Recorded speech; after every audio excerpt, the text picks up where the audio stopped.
Hey guys, what's going on? It's Dan, and I am joined here with Ryan and Goomy. How are you two gentlemen doing? Doing well. Hello. And we are here to do power rankings for the VDL Season 6. These power rankings are taken after the draft and after the free transaction period, but we are not taking into account any games that have been played up until this point, which I believe has only been one match so far. And Goomy is going to have to leave at some point during this video, likely. I just wanted to let you guys know ahead of time if his voice drops off the face of the earth. Ryan and I did not just mute him because of his incessant hot takes. Yeah. I want to, but that's beside the point. Yeah, most people do, actually. So.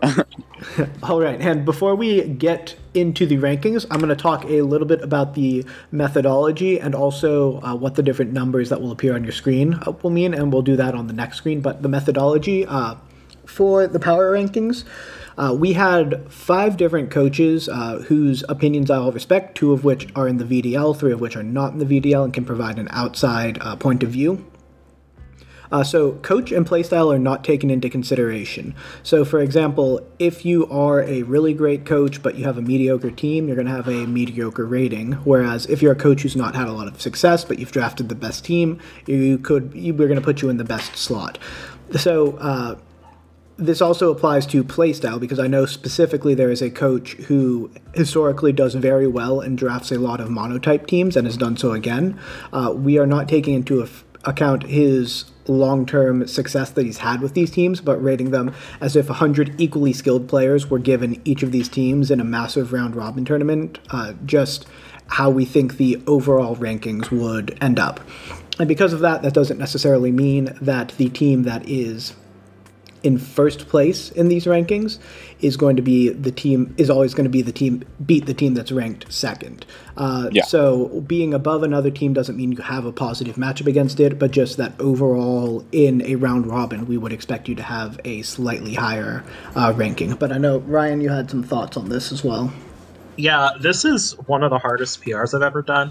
First off, we're dealing with I know that non-Dynamax formats and tourneys and things like that have existed, but it's largely something that is still relatively untested in the grand scheme of things. So there was some theory crafting that had to kind of go into deciding how viable certain strategies were.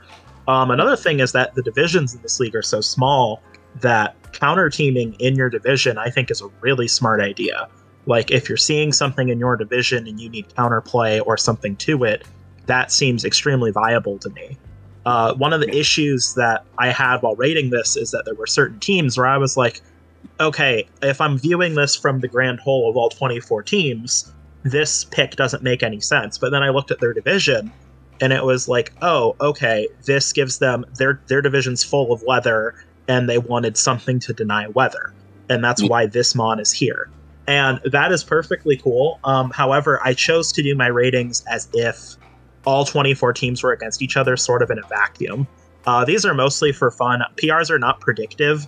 PRs are not predictive. They're literally just a chance to talk about the teams, what we saw, maybe give people ideas for things they could change about their teams, point out things to other coaches that they may have missed on a first read through, that sort of thing. Right, and so without any further ado, I think we're going to go ahead and dive into it. I'm going to break down the numbers first, and then I'm going to let Goomy cover this first team.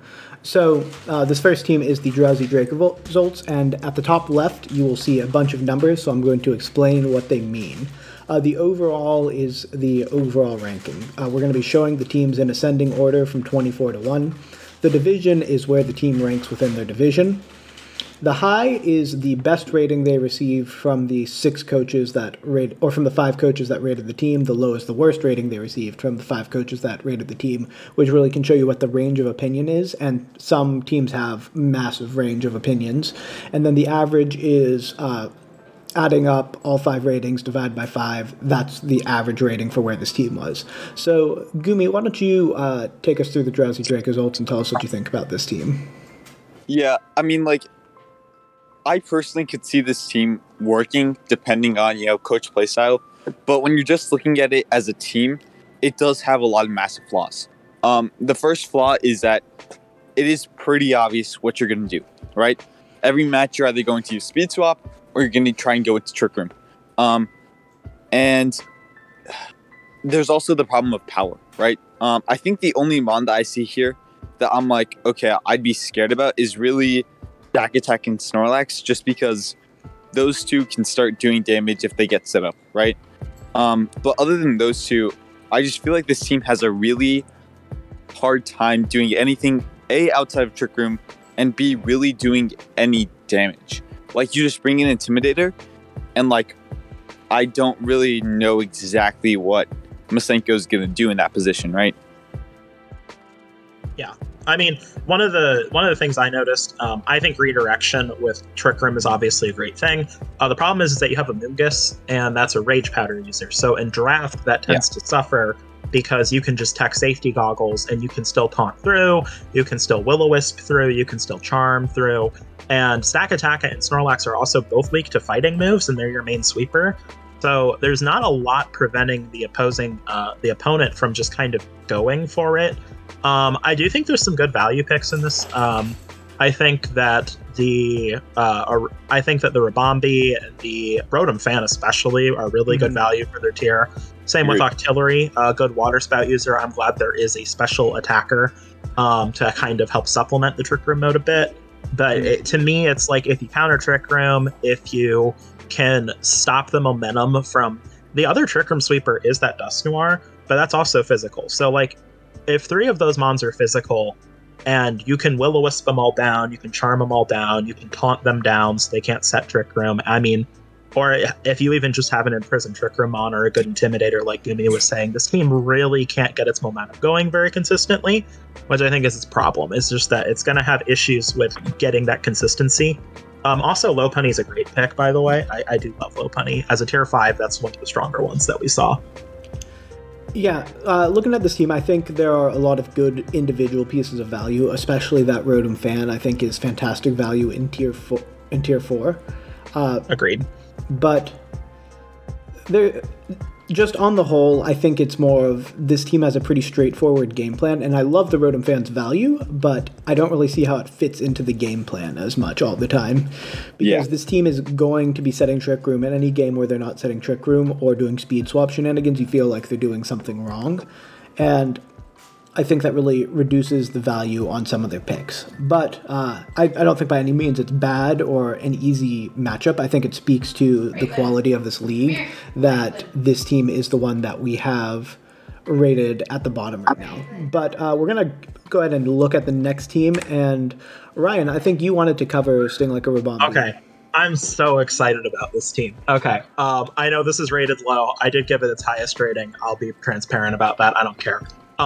Sting Like Ribombee did a monotype team with 24 people, which to me is just bonkers. That takes such an amount of bravery that I do not possess. And I actually really like the team they came up with. So when I first heard about this team, Dan said someone was drafting monotype, and then he went, their first pick was Urshifu. And I went, oh, mono water? And he was like, no, dark. And I was like, that's interesting, but I really like it.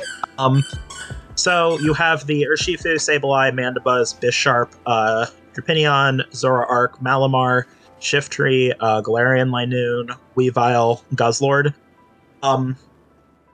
So obviously this is a monotype team. Type weaknesses abound. However, you got some pretty okay resists and some good killers to some of those resists. So you have the Sableye with the fighting immunity, you have the Manitobans with the fighting neutrality, you have the Bisharp and Drapion kind of on that fairy removal role, and Urshifu can help with that too because it gets Poison Gem. And then you have kind of some other, you have a nice fake out user with the Weavile putting on some good offensive pressure. Guzzlord kind of fills out that Trick Room mode that doesn't really exist because you drafted a monotype team. But you also have a lot of Sucker Punch, and Sableye gets Quash, which really helps your speed tiers out. I think that if you're going to draft Mono Dark, or Shifu Sableye was a really good first couple picks. Yeah, I like the Tailwind option here. To me, this team has a very well-defined mode. I can see this, I can kind of see the game plan game to game, and it can be really tough to play around, actually. He covered for the weaknesses that a Dark-type team is going to have pretty well. Some of my only critiques, I feel like there's a couple mons that he probably should have prioritized drafting a little sooner. Very notably, Spirit Tomb, which was tier 5, and I thought Spirit Tomb for tier 5 was kind of ridiculous. In this league, like it's such a good mon. It would have really bolstered that TR mode that doesn't exist, and it would have given a lot of good counterplay because it's only weak to Fairy, so you can just tech Roselli Berry on it, and it has no weaknesses, and it can click Snarl, Foul Play, Will-O-Wisp, that sort of stuff. But it's not here because he got some other mons first, and I don't really like the Shift Ring Malamar Linoon as much as I do the rest of the team. But the overall top core for being a monotype core is really solid. I think I rated this team high because I thought it was really cool.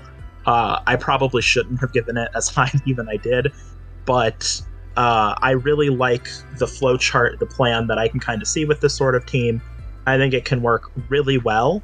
And I know this guy has made playoffs with these kind of teams before. I'm super excited for it. I'm sorry that you're rated so low. It's just kind of the nature of drafting a monotype team. I mean, you're super weak to Fairy, you're weak to fighting. Also, both of your Fairy type counters are weak to ground, which is something that can definitely be abused. People can just run some ground type moves, and Earthquake and moves like that are really good into you. Spread moves on the whole are going to be really strong. Dazzling Gleam is one of the best moves in the game, and you don't have a ton of good resists to it. So there are definitely problems, but I am very excited on the whole for this team.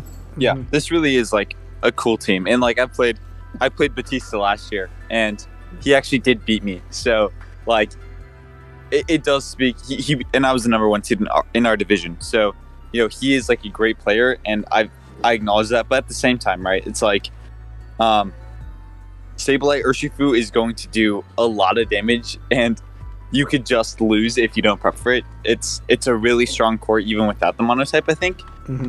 Yeah, so yeah, I mean, I think this team is really cool. I'm super excited to see how Batista does this time around, but yeah.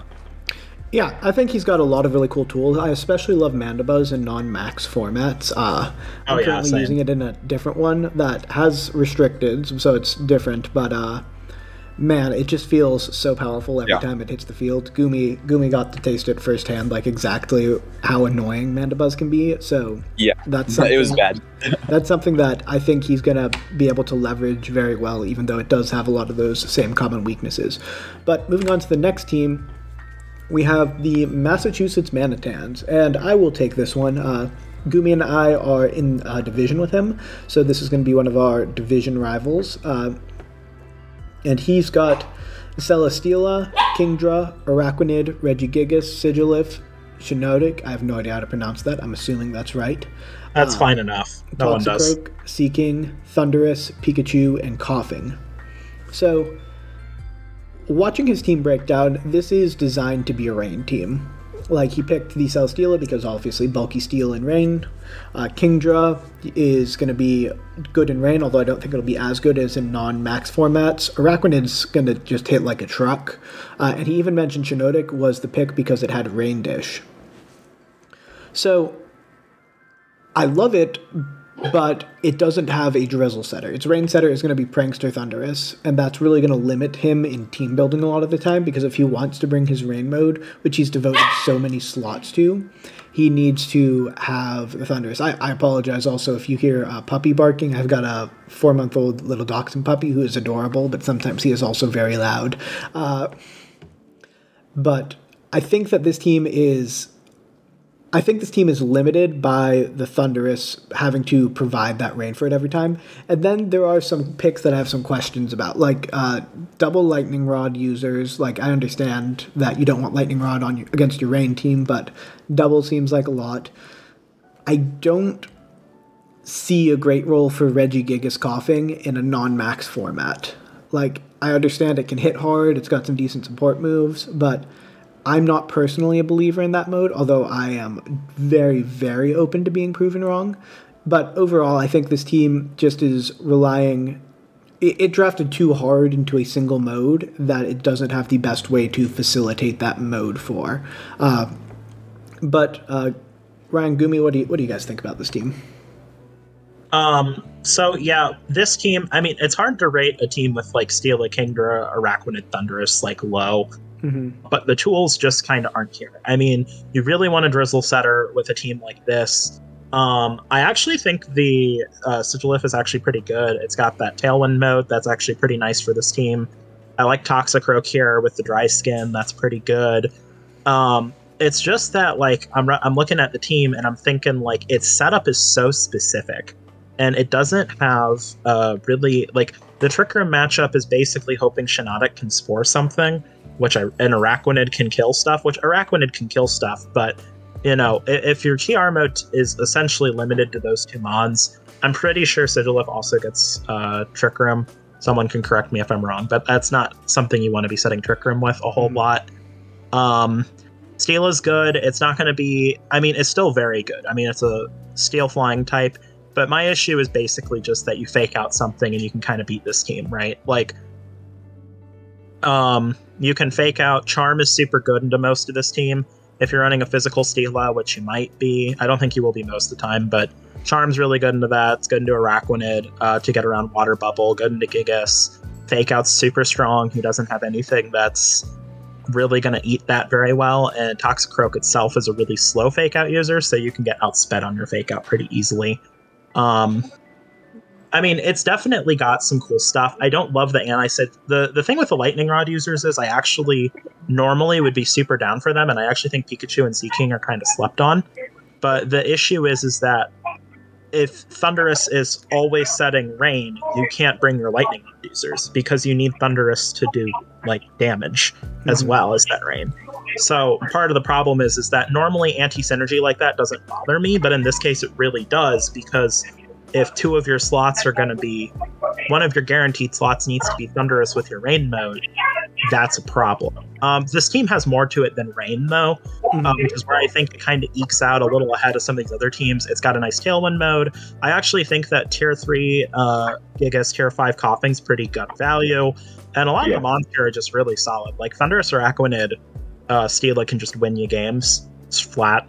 And stuff like Meteor Beam Stila with speed boosting nature or agility, autonomize, that kind of stuff can be really good. So, like, this team can definitely pull some good wins, but it has to be a little bit more creative than I think it needs to be with the picks and how things lined out.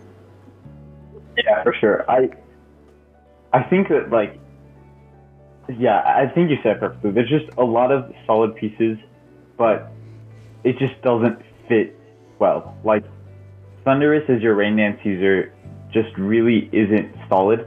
I think the one thing is I do kind of like Seeking here because it does actually trip you up. If you see Seeking in this matchup and you have a solid electric type user, you don't know if it's Swift Sim or it's Lightning Rod, but that's minor, right? But other than that, I feel like the problem is that you have a couple modes that are just easy to see through and don't either rely on too much setup or don't have good setup. So I don't think Coughing Gigas is that good because it relies on too much setup. Like, you lose Coughing and you lose, right? So I think it's like, I don't think it's the worst team. I think it's got some good tools, and I think there's some cool things you can do with it. But at the same time, it also does have a bunch of massive flaws. All right, well, let's go ahead and move on to the next team. And Goomy, why don't you take this one, the South Corridon Soars? And this is where we start getting a lot of differentiation in our ratings. This team was rated anywhere from the 13th to the 23rd team. So there was a lot of varying opinions on this team, but it came in at an average score of 19, which left it as the 21st best average. So Goomy, why don't you break this team down for us? Yeah, so there's a lot of cool things. Like, I think Indeedee Male and Lifeguard's interesting. You have a really good Sun Core. Manectric is underrated in my opinion. Veramosa is interesting, especially with Paparaja and Wishiwashi. So, you know, you do have a lot of options. You have some modes. I think my problem with this team, and I think I rated it pretty low. I don't remember how low, but I think I rated it pretty low. And I think my problem was, okay, Sun with Lifeguard doesn't feel consistent, number one. Number two, you have two Mons that can do really well in Trick Room, but you don't actually have a solid Trick Room setter who's going to be reliable and it's going to pair with these two Mons. Like, when I draft Caparaja, and like I did this with Dan and MBC, is where we drafted Slowking Gallop, because with that, there's a lot of options when it comes to synergy. And you get Comfy or Ndidi under Trick Room with Caparaja, and what can you do? You just like hope Caparaja does well, and same with Wishy Washy. So I think that's my second problem. And then I think other than Sun, it does lack a little bit of power. And a good Tailwind mode could probably just beat this team fairly easily, in my opinion. Yeah, looking at this team overall, there are definitely some strong suits. I'm really not sure how good Charizard's going to be, even under Sun. I don't know if that's a good pick or not. Like, that's one of the bigger wild cards on this team for me. And I do see some potential Trick Room mode, like you could get like a priority absorb or something from Comfey to trigger on the Wishy Washy, but it doesn't have great synergy with the Caparaja. But there are a lot of good pieces on this team. I just think overall they don't mesh together very consistently. Like, you bring 6 Pokemon every week and you bring 4 to each battle. Whatever 6 you show, there's going to be an obvious 4 that come and then 2 that don't really fit on the team as much. Like, they can obviously have techs and show up to some battles, but you're going to have either obvious Sun or obvious Trick Room. You're not going to... Without Torkoal, you're not going to have both as sort of a flexible option. And this is, again, a weather team that's relying on Prankster weather to set, which isn't the worst thing in the world, but I also don't think it's the most consistent thing in the world, because you lose that sort of like switch in to reset the weather that you need sort of thing that a lot of teams with a drought user, for example, do have access to. So I think if this team had a Torkoal, it would shoot up this rankings, but as it is, I see the potential power, but I also see a potential for a lack of consistency. What about you, Ryan? Yeah, my main issue with this game boiled down to, like, Lipard, and what I mean by that is that everything funnels into it. The Ndidi mode is good because Lipard is there, because Lipard can Unburden and click Thunderwave and Fake Tears. The Sun mode is good because it is facilitated by Lipard. And because of the 2 strongest offensive modes being facilitated by one Mon, that's really scary to me, especially a Mon as frail as Lipard's. I think Unburden Lipard's really good with Ndidi. I think it's super strong. No one's really talked about Pheromosa yet, but I think Pheromosa is... I'm really curious to see how it does. Typically, Mons that are that frail don't do too hot. And, like, if you're going to get a bug fighting type, I'd almost rather go for something like the Heracross or the Buzzwole lying around, just so you have something with that kind of bulk to eat some hits. I just don't super love that Mon on the whole. Comfey's way too many points for what it's doing for this team, which is just like, because it's like 150 points for Comfey, right? And it maybe activates a weakness policy on Wishy Washy, putting it closer to schooling range. I don't know. I don't like that very much. I think it can be really good. I think the thing that really sells me the most on the team is really that Ndidi Lipard mode. But I think that because so much of this team is funneling into one Mon, and then there are just a couple picks that I don't really think they'll be valuable enough to merit their spot on the team, kind of kept it down for me. Yeah, I will add one more thing. There's going to be a lot of item pressure on this team because Lipard wants Focus Sash, Pheromosa wants Focus Sash, a lot of Venusaur sets want Focus Sash. I'm sure some Charizard sets want it as well, and you could even sell me on some Comfey sets and Manectric sets that want Focus Sash. So I do think the Sash pressure and where to put it each week is going to be difficult in building. It doesn't necessarily make the team worse, but it does make it more difficult to execute properly. But yeah. Agreed. Moving on to the next team. Ryan, do you want to break down the Old English Ice Cues? Yeah, I actually like this team quite a bit. I think it's really... this team is really interesting for me because it really, like, works super well, and then it, like, there's some things that I'm like, oh man, I wish this was here. So let's start with, like, the Firewater Grass Core, which is that Pre-Marina Blaziken Cradilly. I love that. That's such a good Firewater Grass, and then bumping that with a Crocodile with Intimidator Moxie is really good. I actually think that this is one of the better Firewater Grass cores I saw. I like that the Credilli is taking a lot of that offensive water pressure off of the Blaziken and Crook. I think that's really, really cool. I think Jolteon's a super good support mon. It can be offensive, obviously. It has a pretty good special attack stat, but a lot of the time I see Jolteon, I'm thinking, okay, Yawn, Yuri, Impulse, that kind of thing. Just like a good fast support with a little bit of speed control. Chinchino is pretty good offensive threat. Toxapex actually seems reasonably viable in this format.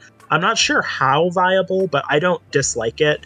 I do hazard, though, to say that it's not quite as convincing as I want it to be, because you have some mons that are already ground weak that are kind of sitting on the team.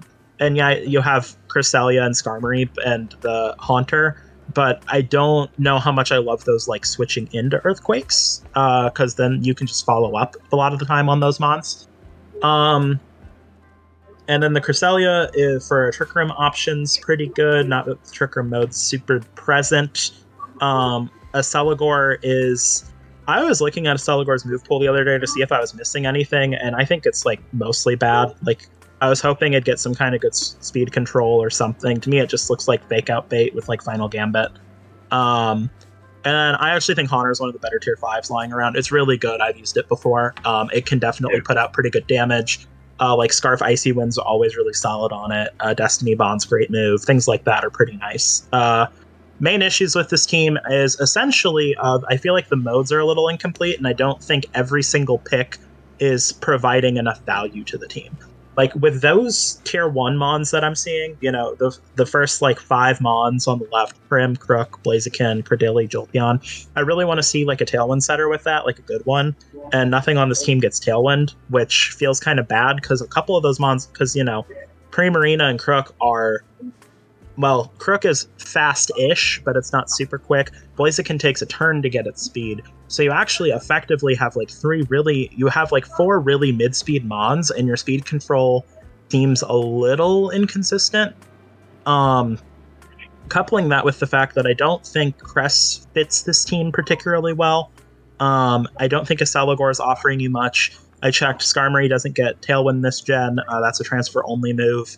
And I think it's pretty good with like an Iron Defense body press set, but I feel like people will probably be teching things to kind of hit that already, just in their normal building. So I don't think that that's going to have the kind of viability you want it to.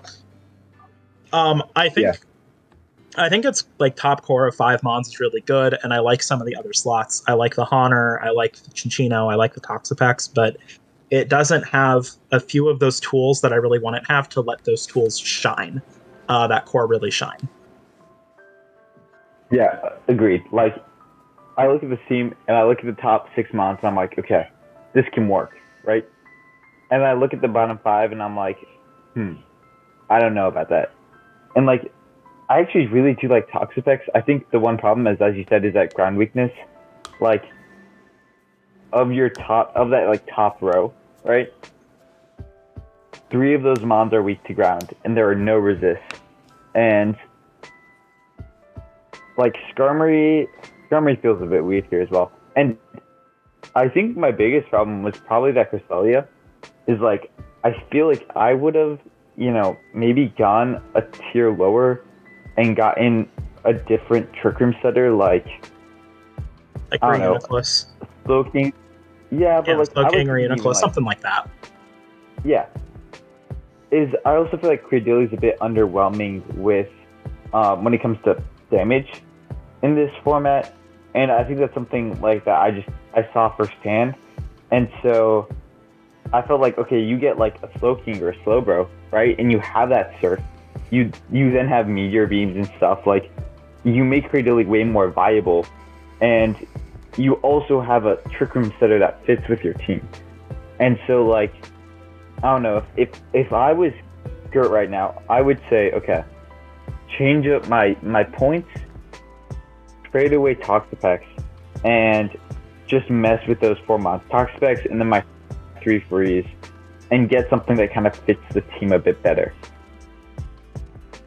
Yeah, something like Galarian Slowking, if you got rid of Toxapex and Cresselia, I think would actually work really well. And I'm not just saying that because I've used that with Cradily as a Trick Room mode before, but it gives you Surf that will activate Storm Drain, then you can do something like Meteor Beam, and then you got a +2 Cradily, and suddenly you're in business and you're cooking with it, because you need to find a way to boost a Cradily to make its damage output not negligible. But I do like a lot of what the team did, but I do think that the later picks, the tier 4s, 5s, and the free picks, don't really support the really solid work that he put in with the first 3 tiers, and I think that's what hurt this team. But this team's also pretty interesting in that no coach rated it lower than 20, but it's also overall number 20 because no one gave it a super high rating either. So, like, this is one of the teams where there's a lot more, like, consistent, like, middle of the pack vibes, as opposed to, like, someone thinking, oh, this team is the best, or oh, this team is the worst. Like, it's pretty consistently middling in terms of everyone's opinion on it overall, which is always something interesting to track. But with that being said, I'm going to talk a bit about the Los Angeles Infernaps, which have a bit more variability in their ratings with a high of 14 and a low of 22. I think I like this team more than some other people, with the Togekiss, the Regirock, Cobalion, Lapras, Musharna, Trevenant, Cottonee, Swoobat, Dragapult, Lickilicky the God, and Reboot.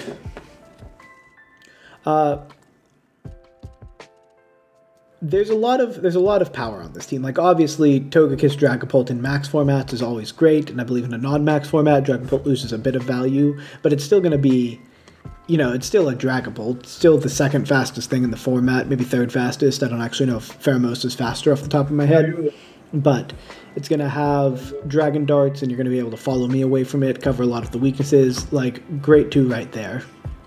The Cobalion in Tier 2, I have some questions about. Like, yes, Dragapult gets beat up, but outside of a max format, I really don't believe that much in Cobalion. I'm very open to being proven wrong about that, but I don't think it has the bulk or the speed to make up for the power that you do get from beat up. Like, you can't run a non-beat up set and have enough damage output either.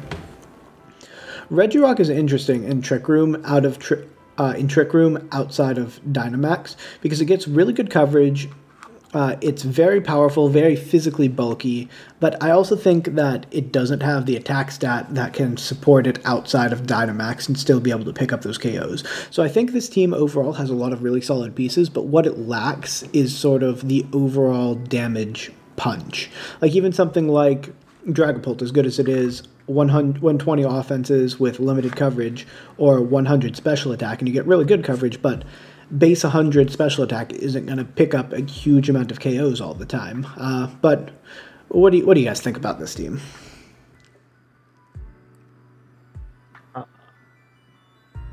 I'll go ahead. So, yeah, I mean, it's hard to rate a team that has tools like... This team feels very, like, max format oriented in a non-max league. Like, Cobalion and Lapras really stick out. So Lapras is a bad Pokemon, and non-max. It's just terrible. It's basically a tier 4. It gets water absorb and shell armor and whatever, but it's not very good. Its stats are just lacking. Cobalion's stats are lacking. I think Regirock's attack stats lacking. The reason I can kind of rate this team a little higher is I like some of the follow me options, actually. I think, like, a Togekiss Dragapult lead means that you can do stuff like set screens with Pult and then nasty plot with Togekiss and sweep. You have options like with a Dragon Dance set as well. Those are both weak to ice, though. So then you go over to the Regirock, and that can set up. You go over to the Lickilicky, which I've used Bellytrum Lickilicky, and it's actually not too awful. You've got some nice, like, the Trick Room mode's pretty nice. You got Musharna, Trevenant, Regirock, but basically it's damage output. I'm so worried about damage with this team. I'm worried, too, that people are just going to click spread moves on you and just kind of overwhelm to get around that follow me, because part of the problem is that so you have a follow me user, so people are going to go, okay, well, what are the spread moves I have? Oh, things like Blizzard, Icy Wind, Earthquake, Discharge, that all look really good into this team. And I did check, Musharna doesn't have a really good way to proc Regirock other than hitting it with an energy ball. If I got like Bulldoze or something. Actually, like you can gyro ball your own Regirock. Oh, you can? Oh, I didn't know it got gyro ball. That's cool. Okay, so I guess you can proc it. That's kind of neat. And it gets Yawn and Trick Room. Like, this team has some cool stuff. I definitely think that if you build with it really well, it'll perform well. But I do think that it's a team that's a little... One of the things with a lot of these lower-ranked teams is not that I think that they're bad if you build them right. It's that, to me, it feels like you are starting on a back foot. Like, a lot of the teams we've talked about so far, I feel like you're at a disadvantage in lead to common things that your opponents that might be ranked higher on this list might be able to just do. So just to clarify, because this team has some good tools, it's got some good picks, and I like a lot of what it's got going for it, but I just think the damage is going to be lacking, and I think that it can get overwhelmed pretty easily. Yeah, overall, I think that this team has a lot of really solid choices, and I do want to build on what you said. A lot of these lower ranked teams are going, if you put in a lot of effort, they're going to be able to compete with the higher ranked teams, obviously. But they don't have that, oh, this is my easy mode, I'm going to turn my brain off, throw this out, and see if they can beat it sort of thing. And I think it's really useful to have that because it forces your opponents to build around that more. And these don't really have any sort of those, I'm going to force my opponent to be sure they are able to beat this. Absolutely, yeah. It's all about forcing prep. In this team, I would see it and I'd say, okay, I can come up with a pretty good flow chart to handle most of what they have because not a lot is actually threatening me off the bat, you know? Mm-hmm. Yeah, I absolutely understand that. And I would normally throw this over to Goomy, but he unfortunately has had to leave at this point. He may be back at a later point. But we are here with the MK Mimikuz, and I believe, if I'm correct, this is the first of 4 teams that had the exact same average score, which ended up being 16.0. So we used the tiebreaker of who had the best top score, like whose highest rating was highest, and that was our tiebreaker if average scores were the same. MK Mimikuz I really like. Whimsicott, Chandelure, Hitmontop, Lucario, Alolan Executor, Golisopod, Stunjourner, Porygon, Mamoswine, Starmie, and Vullaby. I think, first off, you have the obvious Whimsicott's going to give you one of the most consistent tailwinds in the game, give you a lot of speed options with dynamic speed. Whimsicott and Mamoswine's going to threaten a lot of dragon types. Whimsicott, Chandelure's going to threaten a lot of other things like grass, fire, ghost types. Hitmontop is going to be really solid support. Lucario seems a little out of place on this team, but I can see a couple things that it might want to do. I forgot to mention Imprison Trick Room. Chandelure is going to let you fight Trick Room if you don't want to fight in it.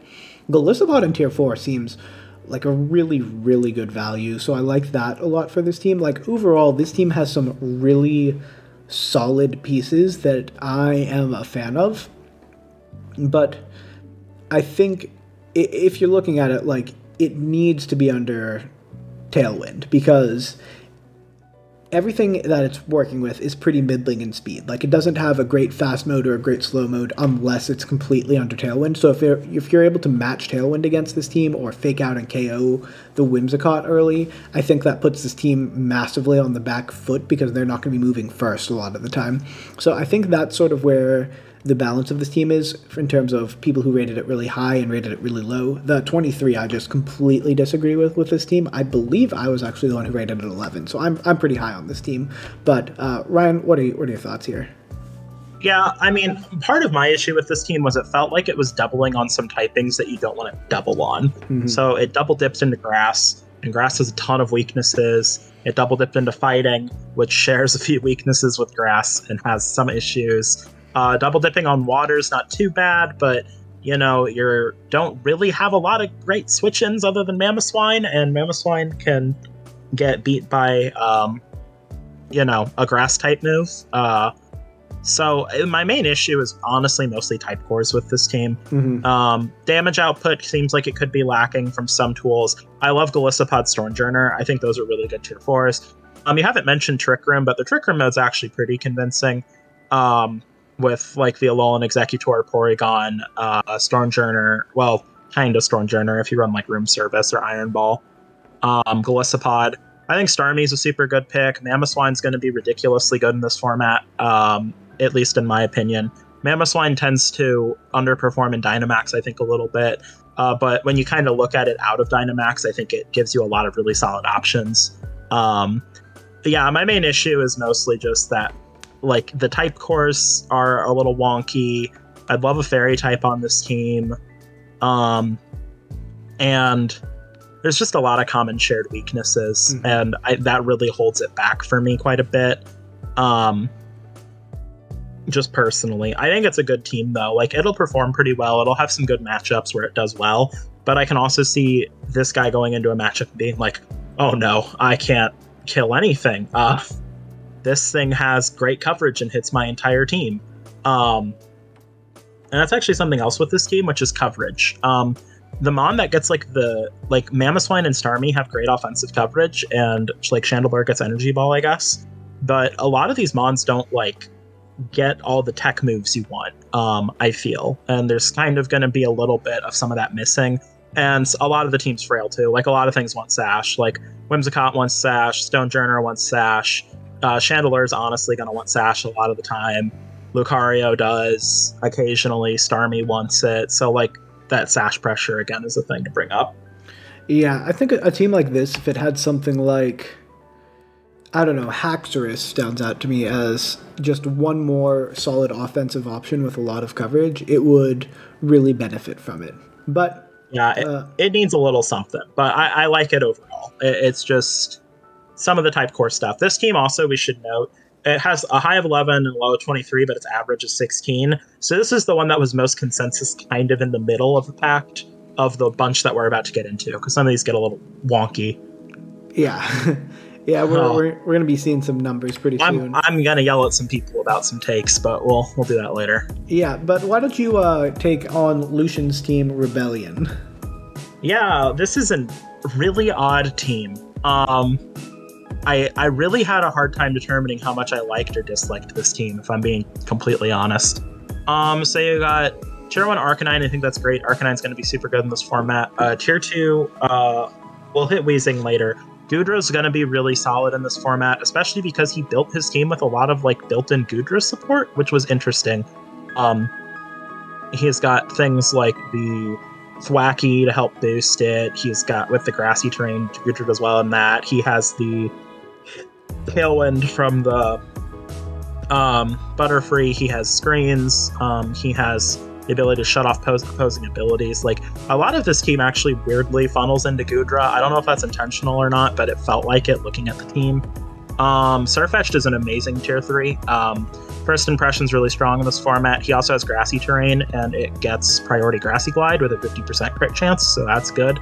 Butterfree has a lot of roll compression. I don't know how good it is, but it gets, that Tailwind, Rage Powder, 97% accurate Sleep Powder stuff, which I think is all really good. Vaporeon's a great tier 4. I love bulky EVs, like the Vaporeon, Sylveon, Umbreon. I'm very high on those mons in draft. I think it's a really good pick, and a nice water type for this team. Blissey's doesn't do anything here. I don't really know what it's here for. Regieleki is like one of those mons that I really don't know how it's going to perform. It's either going to do really, really well or really, really poorly, and I can't figure out which. Riolu with coaching is pretty solid for the like Arcanine, and I guess physical Goodra if you want to be insane. And then Stunfisk has pretty good typing, good move pool. Yeah, I don't know. This team's just kind of odd. It was really difficult to analyze. I think that's why I feel like a lot of people weren't willing to put it much higher than like 9. But some people were so lost they just put it at like 21.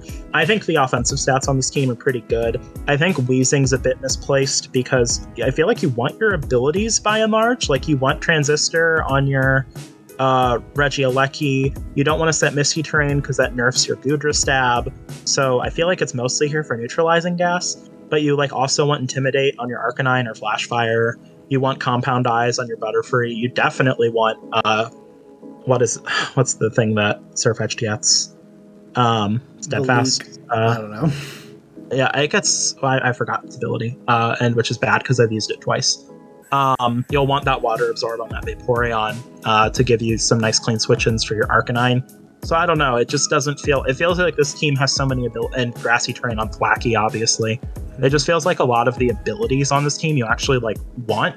So I don't really know what its purpose is, other than just being like a bulky support. But I don't know if that's worth a tier 2 slot. It's just difficult to say. I mean, there's some nice offensive threats here. I think the team overall has pretty good typings. It has most of the cores covered.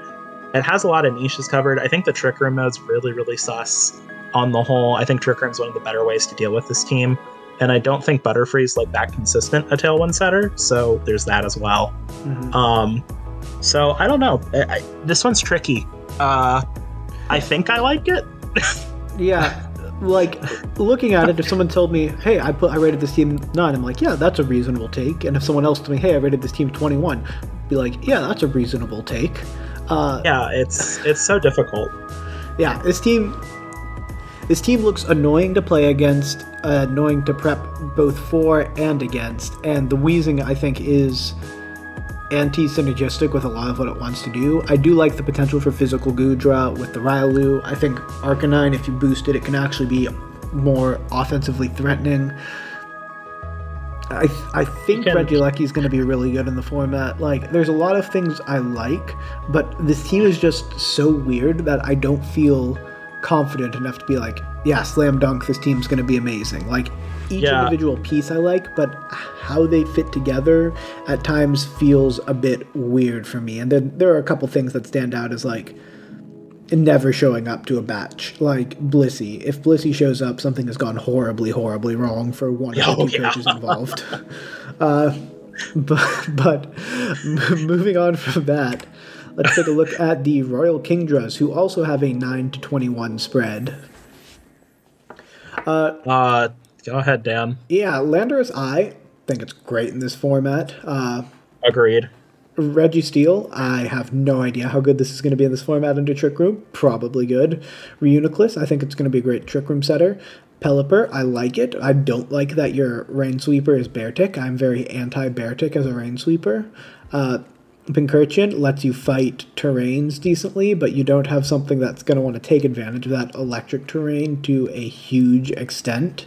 Togepi, that might have been my biggest snipe of the draft, was when he took Togepi. Like, I wanted it that round, but I'm not going to be too salty about it. I think it's a really good pick there. Beartic, it's probably decent value in Tier 4 in a non-max format, but I don't like that that's your Rain Sweeper when I think Kabutops was available and probably in that tier and considerably better in my estimation. Fletchling, I like it. Priority Tailwind, why not? If you can swing it. It might actually die to a Fake Out, but you get some Priority Tailwind off of it. Yeah. Scrafty, I think, is overall pretty solid. It's a nice pivoty thing. Azelf, I think tier 3, it's going to be pretty good value. I really like Azelf in max formats, and I like a lot of the things it can do outside of max as well. So I like the value there. Vulpix, if you're doing that for Hail to make Beartic a Hail Sweeper instead of a Rain Sweeper, I'm very angry about that. Yeah, likewise. I'm pretty pissed off if that's the case. Yeah, if you're running dual weather just to get Beartic going in 2 different directions, I'm upset about it. Like, so this team has a lot of pieces that I really like, especially that Landorus, Registeel, Reuniclus core. I think it's going to be really solid. I think the Rain to help protect the Registeel gives you some cool options under Trick Room, and I do think Trick Room is going to be this team's bread and butter a bit more than Tailwind. I think you're going to lead something like Landorus and then Reuniclus. You're going to have the Landorus nuke some things while it gets taken out because it's an obvious target, then let Reuniclus set Trick Room, and then you're going to come in with like Registeel, Pincurchin. Like, that's a game plan I could see happening. But overall, I think where this team struggles is that outside of the Landorus, there isn't really that huge punch-through power. So it's got a lot of great options. It works well together, but its main damage output is going to be focused on that Landorus a lot, and I think it might be a little over-centralizing. But what are your thoughts, Ryan? Yeah, I think damage output was one of the things I was kind of worried about with this team. Like, yeah, Pincurchin gets Rising Voltage, and Azelf has good attacking stats, but also, like, Psychic is not a great attacking type in general, great offensive type, and actually, like, in a max format, Azelf can really thrive because it gets such good coverage options, but then you go into non-max, and all of a sudden the base power of those moves is lowered, and it's missing a lot of those kills it needs. That it would get in a different type of format. I think Togepi's pretty good here. I am a little worried about having 3 NFEs. That feels a little odd. Especially because, like, I mean, granted, Fletchling and Vulpix will basically always be Sash. Pelipper feels a little weird. I'm not gonna lie. Pelipper feels a little strange. I mean, I like it. It's got Tailwind. It's got Drizzle, which is obviously good for the Registeel. It makes Pincurchin able to hit Thunder and Azelf able to hit Thunder, I guess. I really like Scrafty. I think the biggest thing is just type cores on this team are weird. There's no grass type. I don't really count Fletchling as a fire type. You know, there's no dragon. There's no, like, the fairy type is Togepi. Like, it's so odd. This team has a bit of, not only where I think that the Landorus is a little too over-centralizing for it, but Bolt Beam's really good into this team on the whole. Like, a lot, it has some big, like, typing issues where you can hit it, like, you can't hit it super effectively every turn, but you can hit it neutral every turn, which I think is actually a big problem. And there are just teams that have strategies that'll just outpace it. Like, if someone has opposing Tailwind that's better, you're in trouble. If someone's good at shutting down Trick Room, this team can run into a lot of issues. Like I said, this is kind of this team feels a little bit back-footy, but it's less back-footy than some of the other teams. Like, I think it has some good lead options, some good setup potential to get itself in the right position. But that position still feels weird, and I feel like even if you get that advantage, some of the weird typings and move pools and things like that might really get in the way of getting some nice sweeps going. So, yeah, cool absolutely. team. I think it's really neat. Yeah, but moving on to this next team, there were some hot takes about this team in both directions. So Goomy's not here to defend rating this team number 1, which Goomy was the one that rated it number 1, and I don't think he cares that I'm sharing that. But Ryan, you were much lower on this team, so why don't you talk us through both sides of the coin on this? Yeah, so Goomy and I argued about this for 30 minutes or so. Let's see. So this team, I think, has a lot of really good Pokemon. Tapu Fini is going to be one of the best ones in the format, period. Mienshau's really good. Crobat's great. Sceptile we'll get to. Cofagrigus is really good. I think Darm, Drampa are both pretty solid. Notice I skipped some Mons here. I think for Tier 5, Morpeko is actually super strong as well. My issue with this team boiled down to it has some really good modes. It's got the Crobat Tailwind. It's got the Cofagrigus Trick Room mode. But my problem is, I was like, what 4 Mons do you bring on a given week? And there's just some things here that I don't think do much. Sceptile's a terrible invert user. I don't know why. Isn't that thing Tier 3 and, like, Slurpuff's Tier 4? Yes. Why? That doesn't make... I'll be honest. Admins fix the tier list. That's wrong. Slurpuff has way more utility and good moves to use to assist your team than Sceptile does. I mean, I guess it can Swords Dance Sweep, and I guess it can click Leaf Storms, but its attacking stats are just subpar. I don't think... I've seen it used in draft leagues before. It always underperforms super horribly. So with that, the Crobat gives you some nice Tailwind. There's some nice speed, especially to help kind of that Darmanitan Mienshao. Like, I feel like one of the cores is like that Mienshao, Crobat, Darm, Fini kind of thing. But then a lot of your offense is kind of funneled into that Darmanitan. And a lot of my issue with this team is that where the offense is getting funneled into doesn't feel all too consistent to me personally. I think Darmanitan's a great Pokemon, but I don't want it to be my only, like, big physical attacker, because I don't really super love Mienshao as the other supporting mon in that role. kind of same with Drampa. I mean, a lot of your special damage is going to be coming out from that Finny, but Finny's base special attack's kind of low, so you have to get that Combine boost to kind of get it. And while it's consistent at that, what if it's not consistent for that game? I don't think Kofagrigus can set up TR super consistently. But the point that Goomy made, which I think is fair, is that, well, if it gets these modes going, if it builds right, if it has the right 4 mons, this team has some of the best sweeping potential in period. And some of the best mons on the board, period. Which I think is a fair statement, which is why he really wanted it at number 1. But to me, there's a little bit too much inconsistency. I think too many of the mons are too frail to really facilitate those sweeps. I do like Bouffalante as a tier 5, I will comment on that. I think Steelix outside of body press is just kind of bad. Mr. Mime as a additional fake out user and support mon feels pretty good, but I don't know, there's just some picks here and there that I just don't think mesh this team together for me. Yeah, I can agree with that as well. Like, Crobat, one of the best Tailwind setters in this format. And it's setting Tailwind for Darmanitan or Feeny. Or I guess you could have Tailwind Bouffalante. Yeah, I guess. Just Reckless, the damage... Reckless Bouffalante does damage, but yeah. Yeah. The damage potential of this team, I think, is too low. Like, is Feeny going to be great in the format? Yes, but it's not going to be a high damage option. Is Darm going to deal a lot of damage?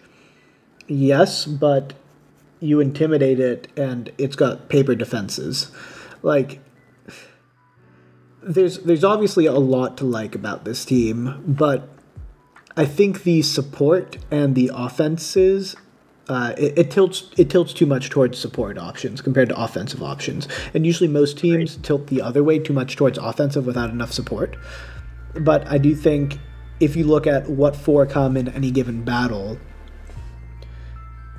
if Crobat's coming, you know Darm is coming, and then you're able to play around that. And then if you're able to deal with Crobat, then Darm is suddenly losing. Like, yeah. There's just an over-reliance on a narrow band of Pokemon that have answers for me to say that this is, a top 5 team in the format. But do I think it's a bottom 3 team in the format? I also disagree with that, because it has some really solid... It has some really solid options. Like, I think this is a pretty solidly middle team that just has some people that have hot takes in both directions on it. Yeah, absolutely. This was the most polarizing team that we rated among all 5 coaches. The ratings were all over the place for this team. I'm shocked it averaged at 16 by the end of the day, because the ratings were really all over the place. I will say I've warmed up to this team more than I've looked closer at it.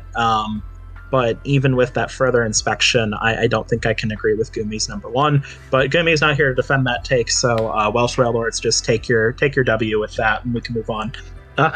Everyone can comment why Goomy's takes are either good or bad while he's not here to defend them. That is the way America and democracy works. Moving on. We've got the Sussex Sableye, drafted by Ruby T and his significant other Gemma, who picked out cute Pokemon and forced him to draft them. So he has this horse-themed team here.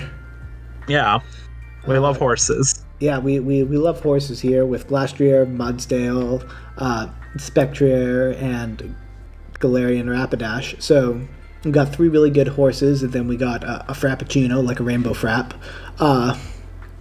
And then we're also looking at Alolan Persian. I think is really good in this format.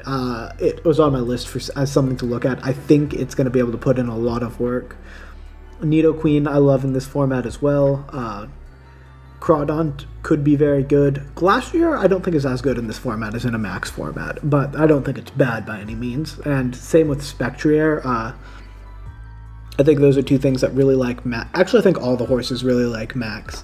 Horses are Max-type Pokemon. But yeah. I do think this team has a lot of really cool tools. Like, he's got, obvious Trick Room mode, but not obvious way to set Trick Room.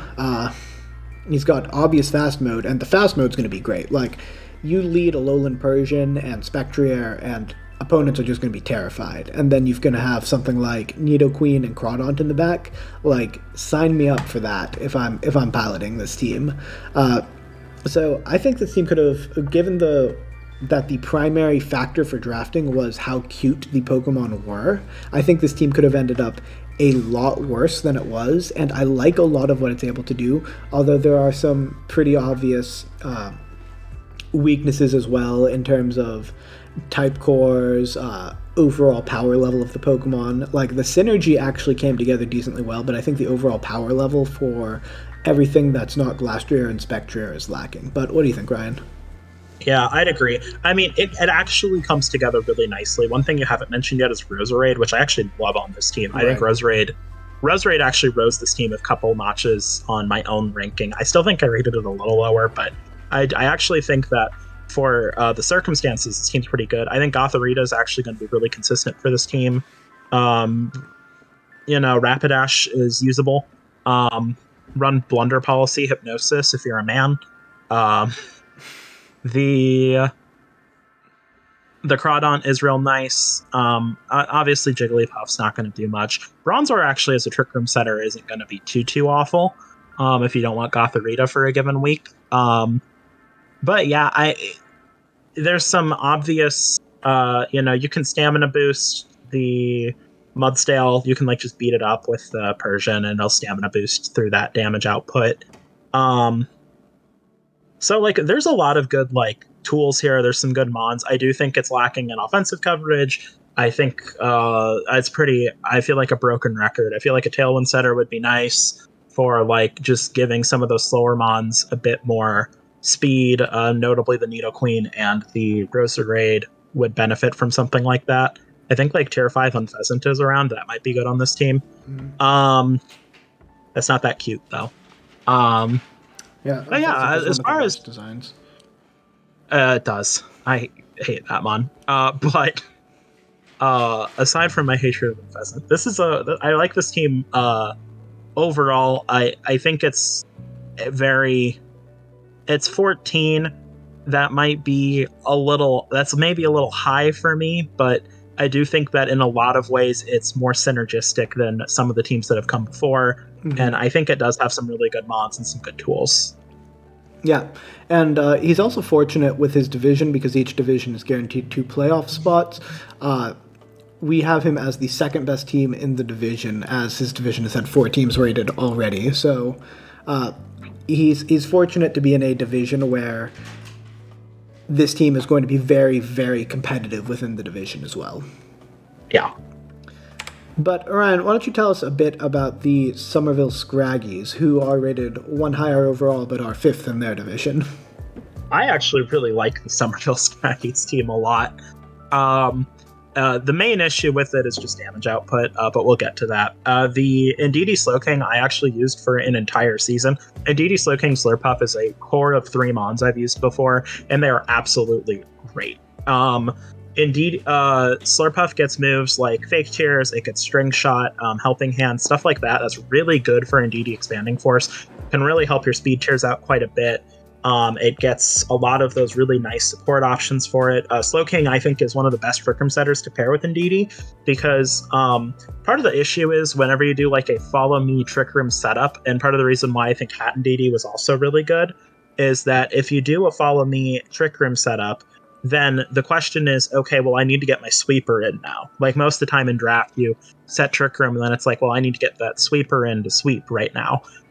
You can just sit there with the Slowking and just click Expanding Force and have Indeedee click Expanding Force until one of them dies and your sweeper comes out. And those can just cleave through teams. And when you combine that with a Gigalith and Trick Room, that's really strong. Stoutland's really good here. Both as an Intimidate support for weeks when you need the Intimidate support, but also as a Sand Rush Pokemon with the Sandstream Gigalith. It also gets after you, which makes the Gigalith a lot faster. I think Gengar is really good for Tier 3.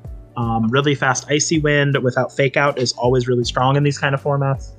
Ghost is a really hard type to resist on the whole, especially because someone drafted Mono Dark, so there weren't a lot of Dark types to go around to help you resist some of those Ghost type moves. Obama Snow as an anti-weather. I think is fine. It also gives you a grass type. So I think Spiritomb is hands down one of the best tier 5s. I mentioned that earlier. I think it's really good on this team. It gives that Trick Room mode even more kind of body to it, to help you deal with opposing Trick Room mons. So clicking things like Snarl and Will-O-Wisp into opposing Trick Room is going to be really good.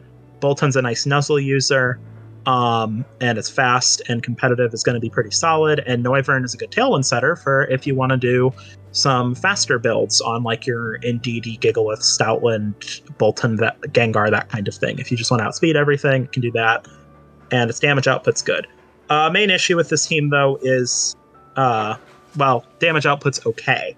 The main issue with this team actually is damage output. And a bit of an over-reliance on Indeedee on the whole. I think the best modes for this team stem from the Indeedee, which is a good thing, but Indeedee is a mon with a lot of weaknesses. And in a format where I think U-Turn is significantly better and Knockoff is significantly better, that's not a great thing. And this team does not have very good switch-ins to those moves on the whole. While the terrain gives you some of that extra damage, you know, your hardest hitting mon on this team is Gigalith, which I don't love that. You know, and then that forces that Gengar into a more defensive role. I just feel like the actual base like offensive stats are kind of lacking on this team. Most of them don't break 100, which is really not good. You want to have a couple things in the 120s, 130s range that can really pick up Okos with their super effective hits. And the only thing that can do that is Gigalith, which is a pure rock type, which is just a terrible defensive typing. This team really shines in its synergy, but it really struggles in that it is so synergistic that it actually lost out on some damage potential, I think, which is something that I've personally done before myself. And it can make your season a lot rougher than you think it would. Yeah, I think you actually hit all the major points. I love a lot of how this team works together. I think Spiritomb in Tier 5 is a great pickup. I don't actually know what Magmar does, but it exists. Flame Body, that's it. Yeah, I guess it's Flame Body switching. But I love how well a lot of the pieces work together, but I don't like the damage output on this team. It's going to struggle to pick up a lot of Okos, and that combined with suspect bulk in some cases is going to lead to being put at a disadvantage. Even if you are able to get yourself in an advantageous position, you're not going to be able to just steamroll through after you've worked for your advantage. Right. You're going to have to keep working to maintain that advantage, and it's going to take games where if you have a different team, your play puts you in an 80% favorite position to a 60% favorite position because you can't quite pick up those Okos. You need to lock up the game. And I think that's going to be dangerous for a lot of positions, but I do think you are going to be able to put yourself in that position more frequently because of the synergy of this team and how well it's going to work together. Yeah. So you're going to have to work really hard to close games because you're going to be able to give yourself an advantage early in games a lot of the time, but you don't have the power to close it out. Right. Unlike a lot of the teams that came before it, where I said that it feels like you're starting on the back foot, this team actually starts on the front foot, but then falls. It has great leads. In fact, it has better leads than almost every other like team in the league, and I think leads are huge. Like, your lead matchup can just decide a game. The problem is that this team doesn't quite have the things it needs to capitalize on those leads to really like ensure those wins come quick and fast like they need to. If there was like a couple more like powerhouse kind of players on this team, some stuff with with a little bit higher offensive stats, I would have put this team at number 1 easy. Like, no questions asked. I know this team's going to work, but it definitely is playing a little bit differently.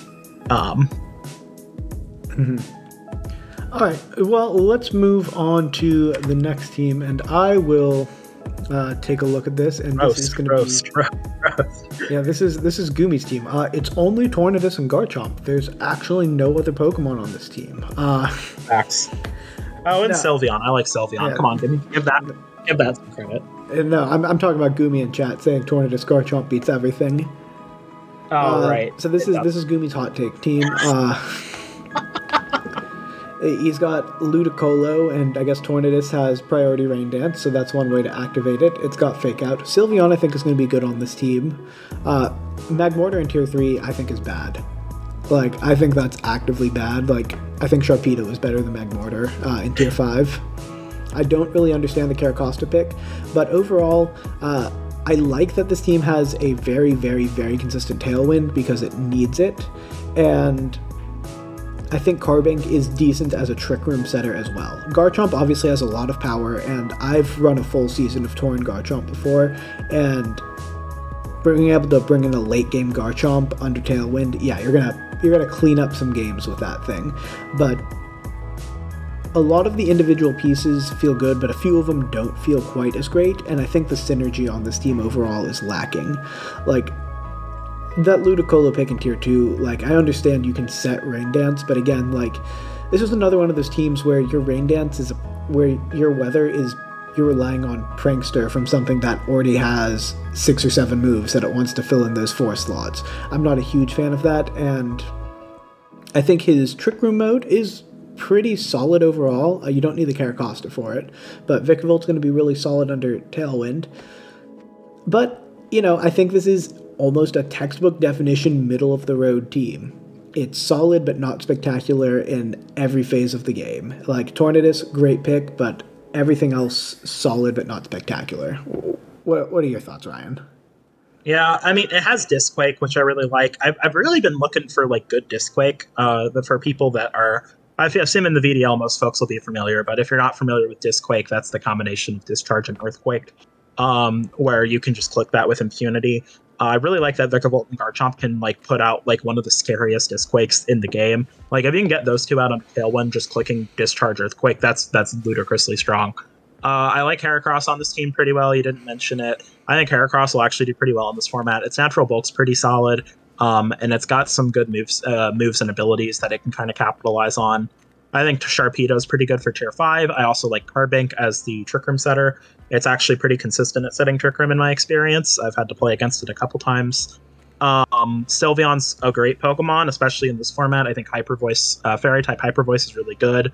And there's kind of a lack of good fairies on a lot of teams, which is something I noticed, and I think that having a really good Fairy-type like that's nice. But yeah, there's just some stuff missing. I mean, like, ice moves are still really good into this team. Fun fact. Yeah, Ludicolo resists, but, like, what does Ludicolo do to your ice type? You know? Ludicolo doesn't resist. It's neutral. What? Ludicolo's neutral to ice. Yeah, Ludicolo is, like, neutral. It's like, you can just kind of click ice moves on a lot of this team. It's got some frailty issues. Opposing spread's generally good. I like Rock Slide into this team a lot. I like Earthquake into some of this team pretty well. It feels like there's certain mons that are going to be really difficult to bring often, which makes me feel pretty middle of the road. But the thing is that that Garchomp Torn with the Sylveon, Ludicolo, Vikavolt, Heracross, that kind of thing, it's just too strong. And the Trick Room mode is convincing enough that I couldn't rate it any lower or higher. I think I literally gave this team 12 on my ratings, and I think that's pretty much exactly where it should be. Yep, I agree with all that. And do note, the highest rating this team got was an 11th, and Goomy did rate this team, so no matter how much of a big game he talks, he knows. He's aware. Yeah, he knows. He knows this team ain't it. All right, but moving on to this next one. Ryan, do you want to talk about Big Whale Lord and the Pogging Porygons? I forgot about the Big Whale Lord, but I didn't edit on purpose. Sure. Pogging Porygons, I've actually rated this team before in the past for the XPDLA before. So this team is pretty interesting. You see that it has a high of 4 and a low of 15. Opinions on this team were, I would say, actually pretty divisive overall.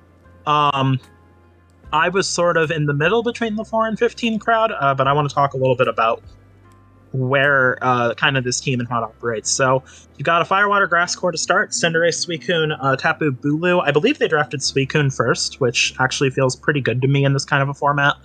I'm surprised you get Cinderace on the round, but that's okay. Magnezone is pretty good with the grassy terrain and with the Togetic to redirect, I guess. Lycanroc Dusk is actually super good, especially in like Tier 3. Tough Claws of Celerock is an absolute nuke on anything that's Rock Weak, which is a lot of mons. It can hit really, really, really hard. And you can even do fun stuff like Endeavor, Celerock, and things like that. It's actually really, really good in this kind of format, I'd think. Poltegeist can click Shell Smash next to Togetic, and that's pretty much its role. Wailord is a big boy. That's its role. You've got the Linoon, which I don't know why regular Linoon's in Tier 3 or Tier 5. That's a really good Belly Drum Sweeper next to Togetic. With the Gluttony ability, that's very consistent relative to most other Belly Drum Sweepers.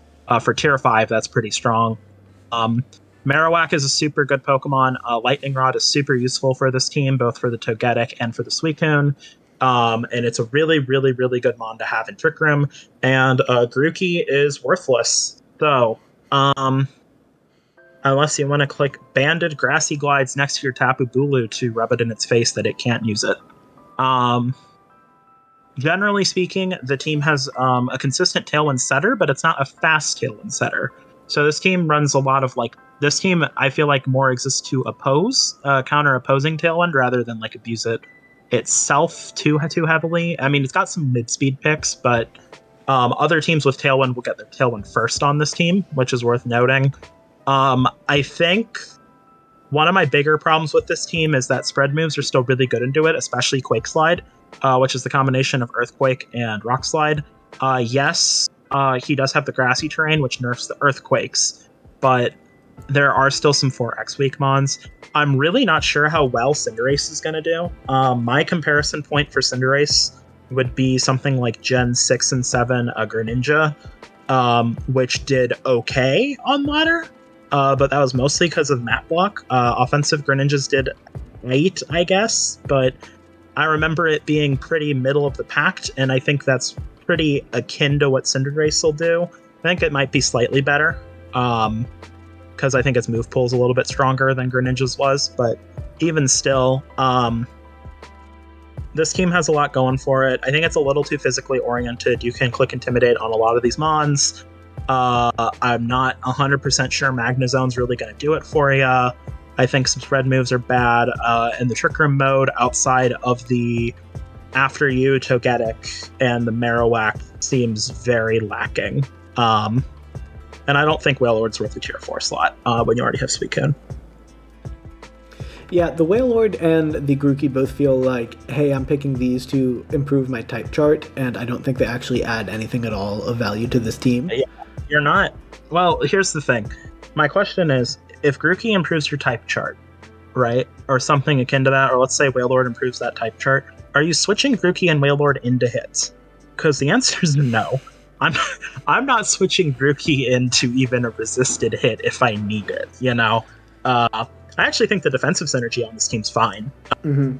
I do think that Rock Slide's pretty good looking, along with some other moves, but on the whole, it's actually pretty solid, and it has good counter tools to a lot of things. But yeah, I would have liked a Trick Room setter somewhere on this team, especially with that Marowak, you know? Yeah, if you're looking at Tier 4, I think Beheeyem is a Tier 4 that's available, and I would love to see that on this team, if I'm being honest. For sure. I think that would really help out this team, and I think that's one of the main things that the team is missing is good speed control options. Suicune's going to be consistent, yeah, but it's a defensive Tailwind. It's Tailwind, Snarl, it's Manitobans. Suicune is Manitobans. Manitobans and Suicune are the same Pokemon, and that is a take I will always use. Right. And Tapu Bulu, it just makes me sad, but it exists, and I think it'll be better in this format than a Max format. But it fits the team well. It fits the team pretty well. He's got some good stuff for it.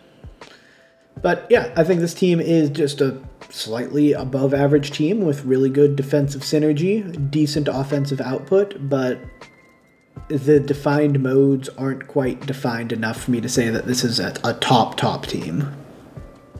Yeah. All right. And then I will talk about... Actually, no, I shouldn't, because I play them week 1, the Pacific Slowbros, so I'll let you take this one. Okay. Yeah, this is an interesting team. You see high of 9, low of 14. So this team was, unlike the last team, which was pretty conscientious, or I guess controversial for our ratings, this team was pretty consistently that 9 to 14 range, typically on the higher end of that. we see Grimmsnarl, Terrakion, Thundurus, Kling, Salazzle, Golduck, Sandaconda, Walrein, Latias, Dhelmise, Unfezant. So, a couple things. Firstly, I actually really like the first two picks. I like the Grimmsnarl Terrakion a lot. I think Terrakion's really struggled in max formats quite a bit, but this seems like the format where Terrakion can really shine. It's going to do really, really well. It has really, really good offensive power when it gets the chance to flex it. This thing can OHKO a lot of mods. It's got a great speed tier and a really good offensive typing, and even though the defensive typing's lacking, he covers for it relatively well. Thundurus, I think, is also going to be really good. I think like Scarf Electroweb in particular will be really strong. Or like a Specs Electroweb, that kind of thing. I think that'll be really consistent. I think Kling's a little... Tier 3 feels a little high for it, but I can get behind it. It's a Trick Room setter. It also gets the Shift Gear set, where you can like shift gear and try to sweep with Gear Grind. It's not that consistent at that. I prefer it as like a Trick Room setter most of the time, personally speaking. Clear Body's a great ability, obviously. Salazzle is interesting. I think it'll be good. I don't know how good, though. It's kind of frail. Golduck is Amon. I don't know how to feel about it. As far as like generic bulky waters go, it's pretty aight. It used to be really good when Z crystals were a thing, but he doesn't have a rain setter or anything unless he uses Thundurus or I don't even think Grimmsnarl doesn't even get Rain Dance. I don't believe it does not. So yeah, I guess it's Cloud 9 for Weather Denial for other teams in the division. Sandaconda, I think, is pretty good. The coil set's nice. Walrein is surprisingly good for a tier 5. It kind of just sits on the field and clicks Icy Wind and is really annoying. Latios, I think, is one of the best tier 2s on this tier list. I know you got Latios. Latios is really good. I actually really like it on this comp too. It's got really good. It's got a really good utility move pool combined with a good offensive move pool. It gets stuff like Breaking Swipe and Thunder Wave and Tailwind and Screens, and in addition to Levitate, which is just an amazing ability. And Ally Switch, which is also really good for this team because it's got a lot of ground weak mons, so he can maybe get around, like, if someone's not clicking Earthquake, he can maybe get around some high horse powers or earth powers with that. And then the offensive sets are really good too. Latios gets ridiculous coverage. It gets Bolt Beam, Aura Sphere, Energy Ball, Psychic, Draco Meteor, Surf, the whole works. Just really good offensive coverage as well. I could see just straight up offensive or Calm Mind Lottie doing pretty well. Dhelmise is basically the Trick Room mode on this team with the Kling and Walrein and Sandaconda, but I like it. I think Dhelmise is a really, really good offensive grass type that also basically is a steel type because Steel Worker is cool. And it can do a lot of damage, and Poltergeist really helps out its move pool a bit. And Unfezant is a tier 5 Tailwind setter that gives you an alternative Tailwind setter to that Latios, giving you kind of further speed control.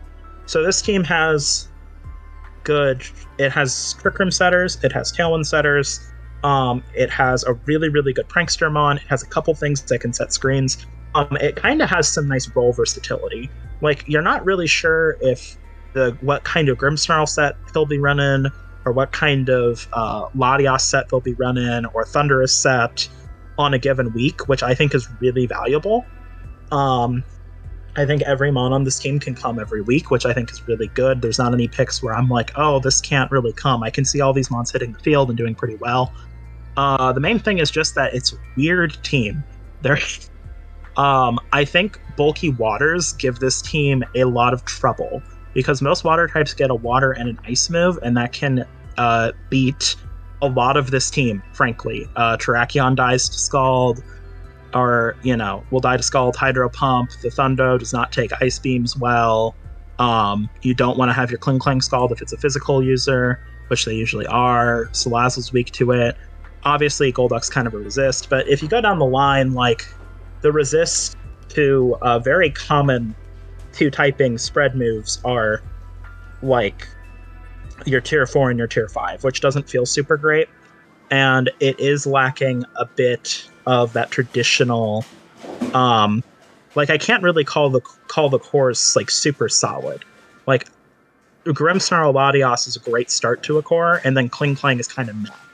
And I can say the same about the Firewater Grass core. Like, Delmise is great, Salazzle's not good defensively, and Walreign's good defensively. So that's like an okay core. But like, essentially nothing stuck out as being too overwhelming, but nothing stuck out as bad.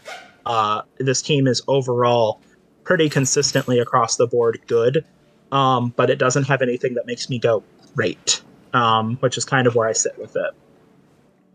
Yeah, like I said, I'm going to be playing Auto Week 1, so I don't want to talk too much about this team. I do think getting the Latios on this team is an improvement for it in a couple of different matchups. I have used Delmise in the past, and it was a little underwhelming, but I could see it in a non-max format being a lot better, so I've got some high hopes for it. But I'm just gonna move on before I talk too much about this team. Fair enough.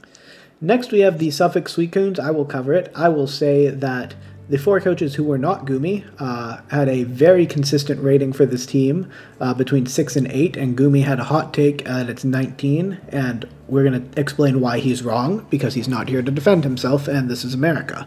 Hell yeah. Woo! So it's got Urshifu, Rapid Strike, Raichu, Corviknight, Haxorus, Alchemy, Leafeon, Crustle, Dubwool, Torkoal, Aurorus, and Claydol. So let's start with the obvious. Urshifu Rapid Strike in his draft position is insane. Like, that's got to be one of the strongest Pokemon in the format. I'd call it easy top 6 at least in the format. And he got it super late in the draft. Great pick there. Raichu, awesome way to support it. Corviknight, I think, in a non-max format, it has the potential to be even better because it's going to be another one of those bulky Tailwind setters that can just sit there and be annoying. Haxorus has great coverage, can do a lot of damage. Alchemy's cool. I think it's better in a max format, but, you know, you can just Scarf Decorate an Urshifu and then just KO everything. Leafeon. Yeah, Leafeon Torkoal, I think, is going to be a very, very solid weather core, and I love that he was able to use a low-tier pick on weather, because Torkoal's a high-tier pick, but it's going to be able to function as a Trick Room mode or weather. Like, he's going to have a discount, like, Venucoal with Trick Room in the back, because he could go, like, Torkoal, Leafeon, Raichu, and Claydol as a set. And you could switch between Trick Room and an offensive mode. Crustle has a lot of different options. I'm too much thinking about Pokemon Unite to actually tell you what Crustle does here, but Shell Smash is always annoying. Shell Smash, that's what it does, but it's good at it. So yeah, Double can have some annoying sets. Double's like, fucking obnoxious. Like Cotton Guard sets. Cotton Guard Body Press. Yeah. Torkoal, you know, you can always max Torkoal with an Assault Vest and a Heat. No, I'm kidding. You don't max Torkoal ever. But Torkoal's got some decent... It's got really good power, and it's obviously a Sunsetter. It's a super high-tier pick, but I think it works well with this team. Aurorus is weird. Like, it's really good value for the tier. I think it's underrated, but I don't love the way it fits on this team. And Claydol's a decent Trick Room setter. So I like a lot of the pieces on this team. I think a lot of them work together. Those last 2 picks don't really do it for me. But otherwise, I think this team is just solidly really above average in every aspect of the game that I can think of. What about you, Ryan? Yeah, my main issue with the team is it's kind of frail. There's a lot of these mons are pretty easy to, like, take down. Urshifu's defenses aren't great. Raichu's aren't great. Haxorus aren't great. Alcremie's kind of tanky, I guess. Leafeon's got a bad Spadef, so does Torkoal, which is abusable. Aurorus has every weakness in the game. So, like, some of the bulk is a little questionable outside of the Corviknight and, like, the Dubwool, Crustle, Claydol, I think. And even Claydol's not too bulky. But there's a lot of things about this team I like. First off, I like it has 2 Unnerve users. Even though I think you'll run Mirror Armor or Pressure a lot of the time, Unnerve Corviknight's really good in draft, and likewise with Haxorus. Haxorus's Mold Breaker is also really good to let you get around Levitate Pokemon, which I think is great. The Leafeon Torkoal, I really like. I almost would have preferred Lilligant in that slot, just for after you Eruption with Sleep Powder Pressure, but I still think Leafeon, as just being a nice additional offensive threat, is still a really good pick. And it's just got a lot of it's got a lot of really strong offense going on.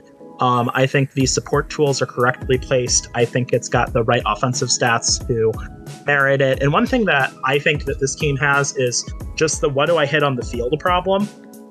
Like, you don't want to leave Raichu on the field too long. It'll start nuzzling and eerie impulsing and charming and faking out everything. So you need to kill that. But if it's sitting next to a Haxorus, well, you need to kill Haxorus too, especially if it clicks Dragon Dance. Or if it just kills something with its 147 attack stat. You can't just let the Crustle sit there alone and get a Shell Smash and slide you to death. Like, this team feels like it's going to be very difficult to play against because it is kind of hyper offense, but in the right way, where you really just have to like make a good call on like what to prioritize on a given turn, which I think makes this team work really well for me. There is definitely some anti-synergy though. I think the Aurorus isn't that great. I don't think the Trick Room mode is going to be all too consistent. And I can see some mons underperforming on this team if they're not used well, or if they have a bad matchup. But I overall really like this team. Yeah, I can definitely see that. But moving on to this team, the Bolton Bashers. Ryan, why don't you take this one away? Yeah, I rated this team the highest. Hot take, number 4, Big B. This team's really good. Ninetales, Arctazolt's such a good Hail mode. I think Hail is actually going to be surprisingly viable. I think Aurora Veil's pretty good. Ninetales, I think, is a really good Hail setter because it also gets other stuff. It gets like Encore, Hypnosis, things like that can just be really disruptive. So you have to deal with it. Hydreigon's a really good Pokemon in general. I think in this format it'll be pretty strong on the whole. Zapdos Galar I think is really good. This team has a couple of good like physically offensive threats like the Gyarados and the Swampert that you're worried about getting intimidated. And the Galarian Zapdos really helps with that, and it has a ton of power. I think it's a really good Mon, and I think it'll especially even be good under Hail. Like, if that thing's behind an Aurora Veil, it's super bulky, especially if you run, like, AV or something. I think Swampert's a pretty solid, like, synergistic Mon for the squad. I think Persian's one of the best tier 5s that was on the list. Fake out support that fast with a Nerve is super good. Icy Wind's really nice. It's got surprisingly decent bulk if you give it a Chople Berry and like fully invest in like HP and speed. It's pretty solid. Tangle as a redirector I think is really solid on the whole, just because it forces your opponent to tech Safety Goggles, and because you're running Hail, you can figure out what the Safety Goggles mon is as early as game 1, which can be a huge advantage. And then I think Gyarados is so strong in this format. If you can get a Dragon Dance up, that thing can do a lot of damage. And this team actually deals with electric types on the whole, I think, pretty well, with good coverage options. Dugtrio A is okay. It's not that good, but it's a skill type. Orbeetle for your Trick Room is...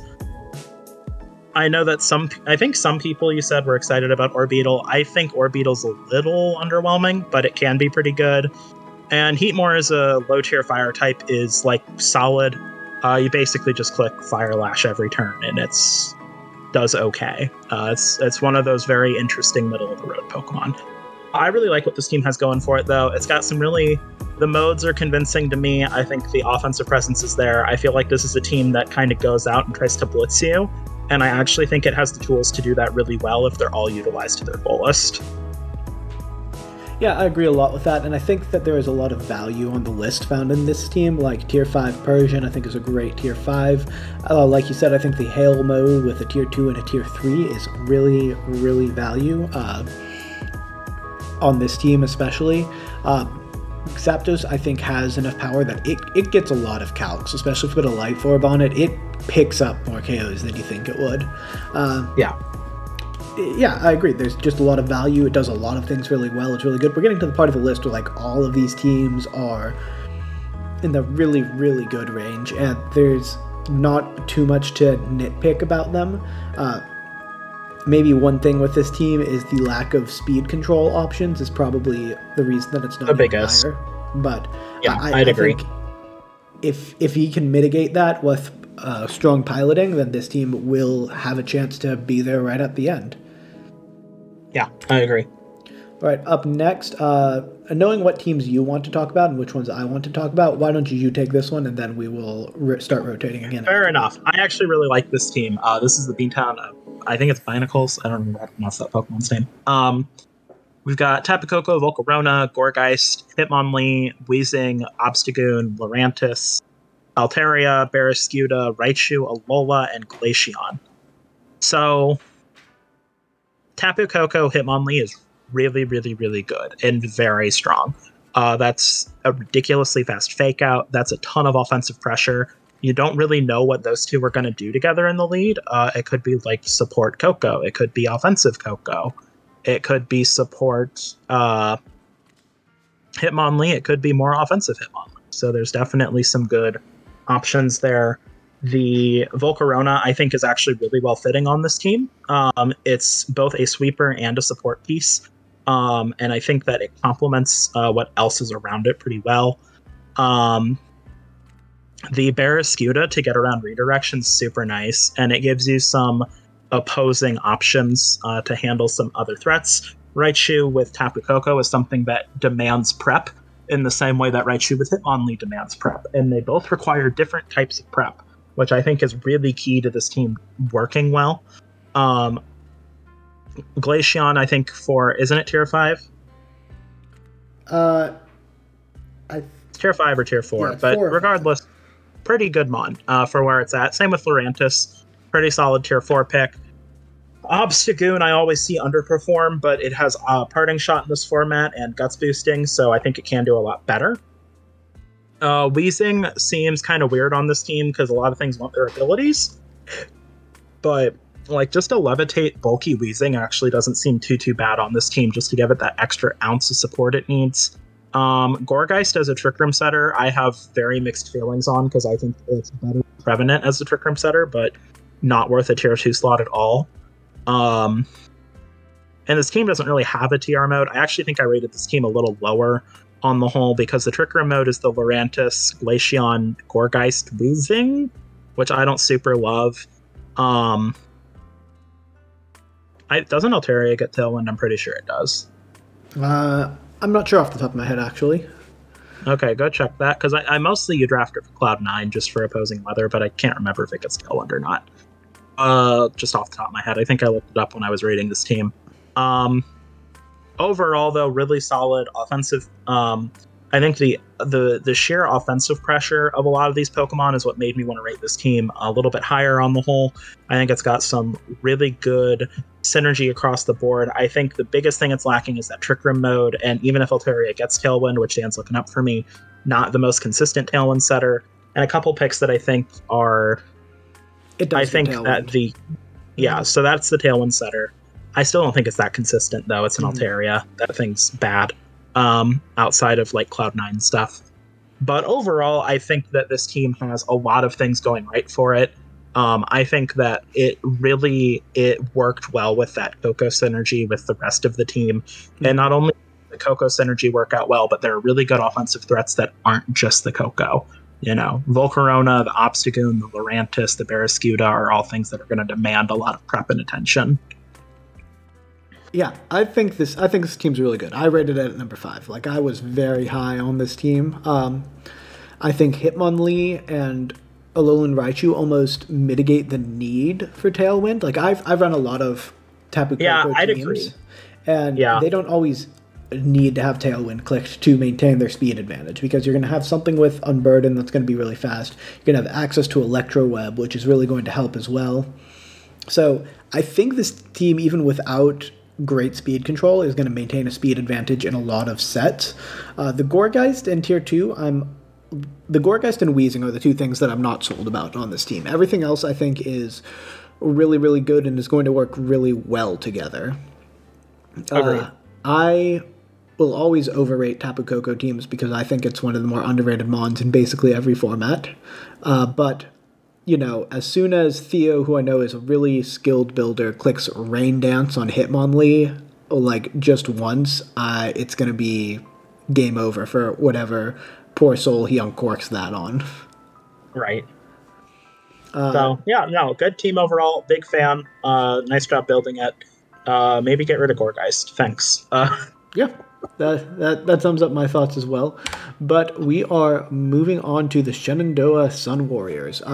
they were rated between 3 and 9, and this is another team I was really high on. I rated them 3. They've got Tapu Lele, Drifblim, Ninetales, Executor, Diggersby, Luxray, Sock, Emolga, Umbreon, Beware, and Tentacruel. I think every single Pokemon except for Emolga on this team fits what they want to do, and I really like it. Obviously, they're going to have one of the most fast, consistent tailwinds in the game. They've got a Sun mode, and this is one of the few teams, I know we were saying this earlier, where you don't actively dislike Executor on the team. I love Executor on this team. Has a lot that it can do. Diggersby, words I never thought I'd say. Yeah. Diggersby with huge power. It is as fast and hits as hard as Landorus Therian. I believe, actually, Timid Diggersby with huge power has the exact same stat in attack and speed as Adamant Landorus Therian, so it does. Nice value. Yeah. Luxray is a great tier 4 with Intimidate. Sock, another great tier 4. Umbreon, really good support, dark type. Tentacruel fits well and like brings a lot of these pieces together. I don't know exactly what the Beware does. I love Beware. I still need to be sold on it, and I'm sure you will sell me on it in about a minute and a half. But yeah, everything on this team works well together. It's got above average damage output. It's not elite in the league, but everything else in terms of the modes, the way that it works together, the ways that everything can mesh together and just attack you from so many different angles is going to make this team a nightmare to prep for. And I think that it is absolutely phenomenal. I had it at 3rd overall, and the average ranking put it at 6th overall, which puts it at 3rd in its division. Like, he's in a division full of killers, but I think this team is going to be a threat to take the whole season. Well, why don't you give it a bit of a breakdown and tell me what Beware does? Yeah, I love this team, by the way. This team's so good. I love the Intimidate, and on the Luxray helping out here, the Sock's super good value. I think Umbreon is super slept on. Foul Play Yawn in this kind of format is ridiculous, especially because even Wish is viable at this point. Yeah, Drifblim Lele is going to be really good. I like that Executor works in both Sun and in Terrain, and as the Trick Room setter. Like, that's crazy. Like, there's so much that Executor slot is able to do, and I love it. Beware is interesting. So, you might think, okay, he has a Sun mode, he has Fluffy. Why is he doing that? Beware gets more abilities than Fluffy. The biggest one being Unnerve. So what this allows you to do is that, like, let's say that there's a really good... Let's say that there's a Psychic Weakmon and they tech the berry that they need to, or let's say that they have a Fire Weakmon and they tech an Aqua Berry. You can just switch in Beware and get that KO. It's really good for, like, set-to-set damage, and its offensive stats are actually really solid, and it's pretty bulky. So, like, you can use it as kind of a really good targeted removal tool in a best-of-3 set. I think it's going to be really, really good on this team. It's actually one of my favorite picks on it. All right, awesome. So, yeah, what was that? Overall, great team. Yeah, I was going to say, this team, we both are obviously on the higher end in terms of our rating pool, but I think this team is phenomenal and going to be a threat. But moving on, Ryan, why don't you tell us a bit about the Georgia Gurchins? Yeah, this team, a little bit polarizing, 2 to 11, but overall much higher because it got 5th. Yeah, this team has a lot going right, I think. It's got double Intimidate with the Torcat and the Mawile. You're seeing it's got Porygon 2, Trick Room with the Rhyperior, and I think that Meowstic variant gets Trick Room as well, that you can kind of pair. Firewater Grass Core is really solid, and Teleon, Torcat, Decidueye. Zapdos is just a massive threat in these kind of formats. Also, Disquake again. Hello, I love Disquake. One of the best Disquake combos we've seen with the Rhyperior Zapdos. That'll be really strong. Hitmonchan is one of the better Tier 4 fighting types around with the Fake Out Inner Focus. That's really good. It can also Coaching Boost the Decidueye and the Rhyperior. Skuntank is actually not terrible for the tier, and it gives him a little bit of targeted removal he needs.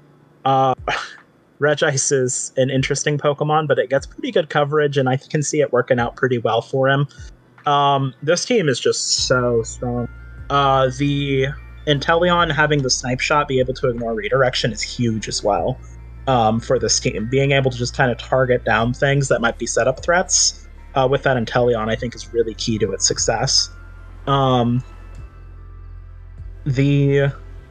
overall composition makes a lot of sense. I'd say the biggest thing is speed control more than anything. It doesn't really have redirection to get some of this.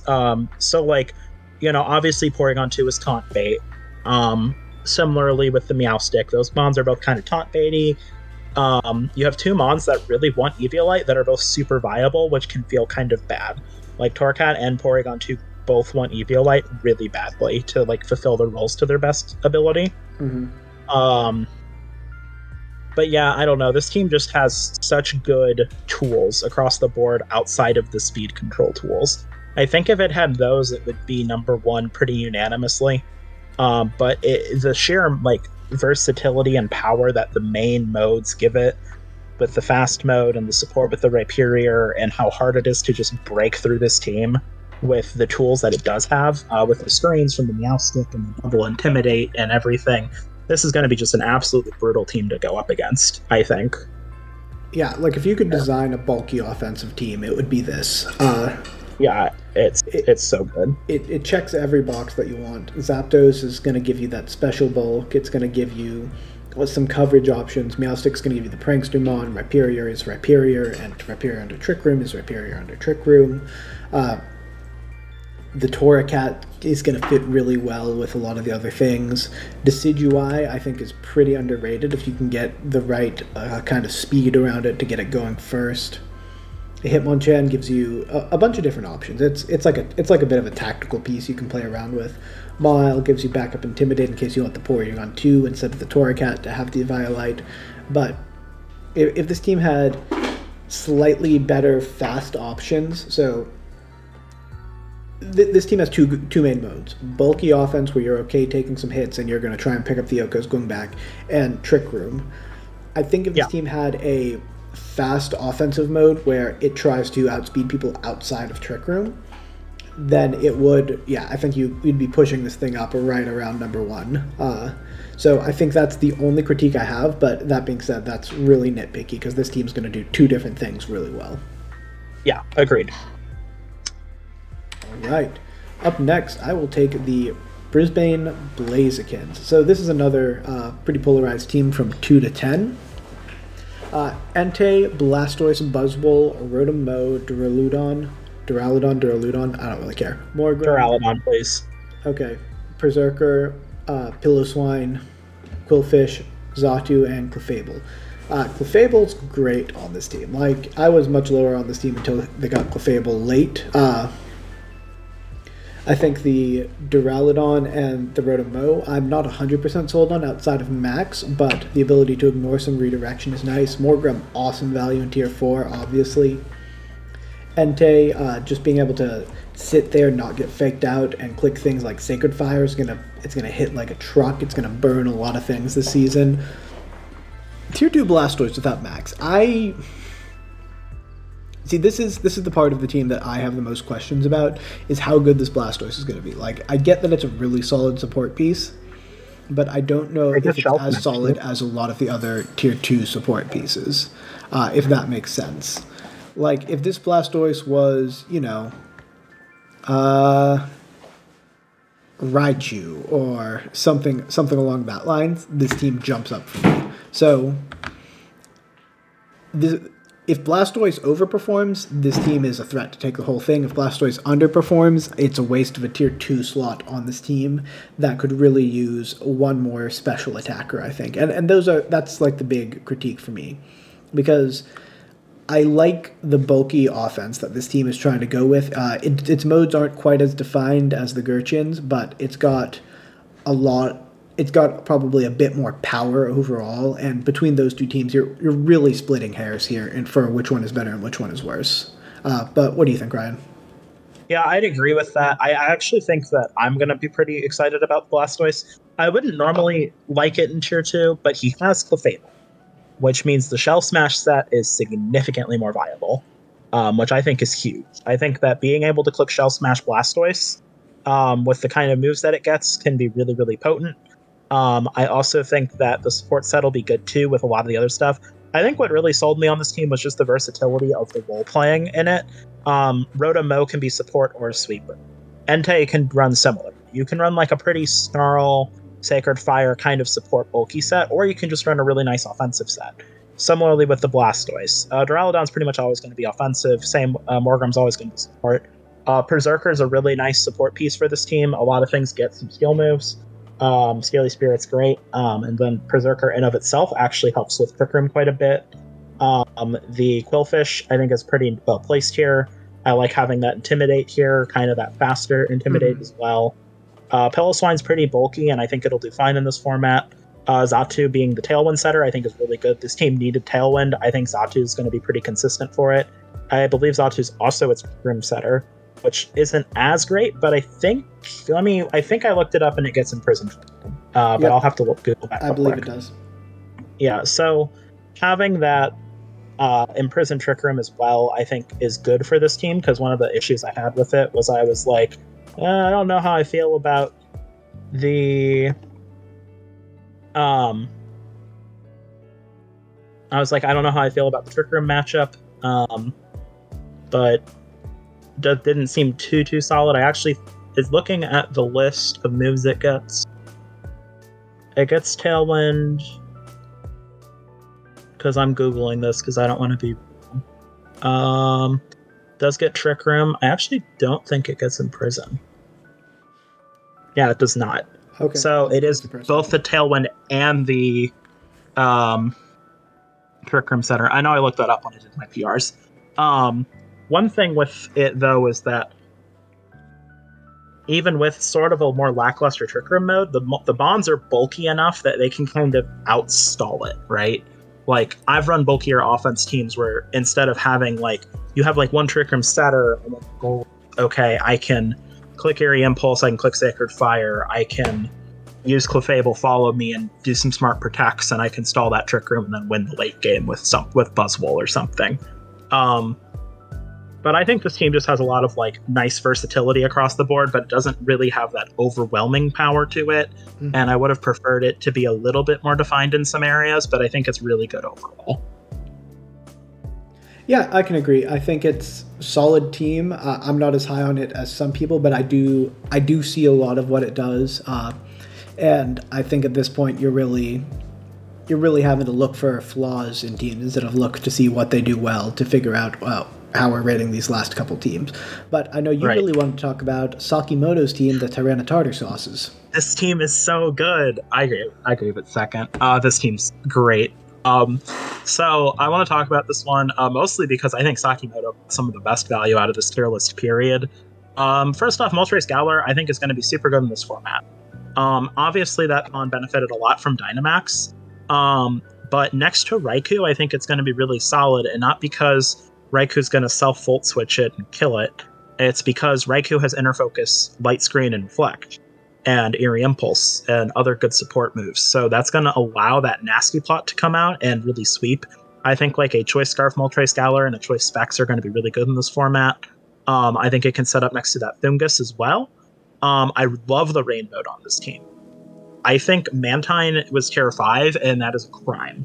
Mantine is super strong. It's Tailwind.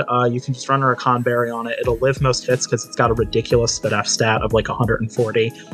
So it doesn't die. It's like it's Forest weak to Electric, but you know, if you've looked at like Gyarados calcs, Mantine gets better Electric calcs than Gyarados does, and people still use Gyarados. 100% accurate Hurricane with Swift Swim. Also Tailwind under Rain with the Swift Swim boost. Hello, people. That's so good. And I think it gets Wide Guard as well. And Wide Guard's a super good move in this format, especially for this team where Earthquake and Rock Slide look really good. I think Mantine helps with that a lot. Bronzong's one of the best Trick Room setters in the game. I think in Rain it's going to be really solid. It really adds to the viability of running the Levitate set and doing Ally Switch shenanigans. Gardevoir is a really solid offensive piece for this team, I think, with the Fairy typing giving it some much needed oomph. Poliwrath I've seen do okay in Rain. It's not the most consistent Rain mon, I would say, but it's certainly good. I actually think Mantine's a little more consistent, but it can put out some good damage output. I think Dragalge is one of the best Trick Room mons in the game. Like, the thing with this team is that I look at it and I'm like, okay, so the Trick Room mode is like Bronzong Fungus, Drowzee Politoed. Okay, that looks really good. The Tailwind mode looks really good. The Rain mode in of itself looks really good. And then like the bulky support Moltres with the Raikou and other setup looks really strong. And hell, you can even run the Raikou just in Rain and run it Thunder Weather Ball and just have it murder everything with specs because it gets really good calcs and has a good speed tier. I think this team, opposing weather could be an issue for it. I think ground types on the whole are still a bit of a problem, especially with the Drowzee kind of coming out where it is. I wish there was something to better abuse the telepathy on the Gardevoir. That would have been cool. I was really well, I guess you can, because you can use telepathy guard with the Dugtrio, which I also like Dugtrio on this team. It's good for trapping and helps the speed tiers out quite a bit. And hell, you even got Perish Song. I just think this team has a lot of things that it's doing really well and really right that allows it to succeed in a wide variety of roles while getting some of the best value across the tier list. I think it's really, really solid in a very unconventional way, and I really dig it. Yeah, I think he obviously got 2 of the best 5 tier 5s in Purloin and Mantine. Yeah, for sure. Those are slam dunk great value picks there. The Drowzee I really like on this team to give it a bit more depth in the different ways that it can attack. Moltres, I think is going to be slightly better in max formats, but I still believe that it can do stuff here. And I know you are a big stand of Raikou in every format, and I agree that here the support that Raikou is going to offer is going to be really good. I like a lot of what the team does. The only knock against it is I've got a little bit of damage output concern, but not a lot of it and not enough to really ding this team too much. So I think this is solidly deserving of one of these top 5 slots, and as it falls, number 3 overall. Yeah. I do think it's a little specially oriented too. I would like another physical attacker. Yeah. Eerie Impulse is really good into it. Yeah, I think another physical attacker might be solid, but other than that, I don't have any complaints. All right, and next we've got the second team after the Welsh Whale Lords that's received some number 1 overall votes, and that's the Norwegian Darmanitans. This team's good. There's no way around it. Types are good. Tornadus T I think is going to be pretty good in the format. Rotom is a great value in tier 4. Incineroar, it's a crime that it fell as far as it did in this format. Metagross I think is still Metagross. Like, I don't believe that's changed. Just Incineroar, Metagross, Jellicent, and Sarina, for example, and Tornadus. Like, yeah, I would hate having to build against this team. Everything looks terrifying. Speed tiers are really good. The way to set Trick Room is really good. Spritzy is annoying. Like, I don't really have a lot of critiques for this team. Like, it was really close for me in the top two in the rating, and this team just checks every box you want it to check.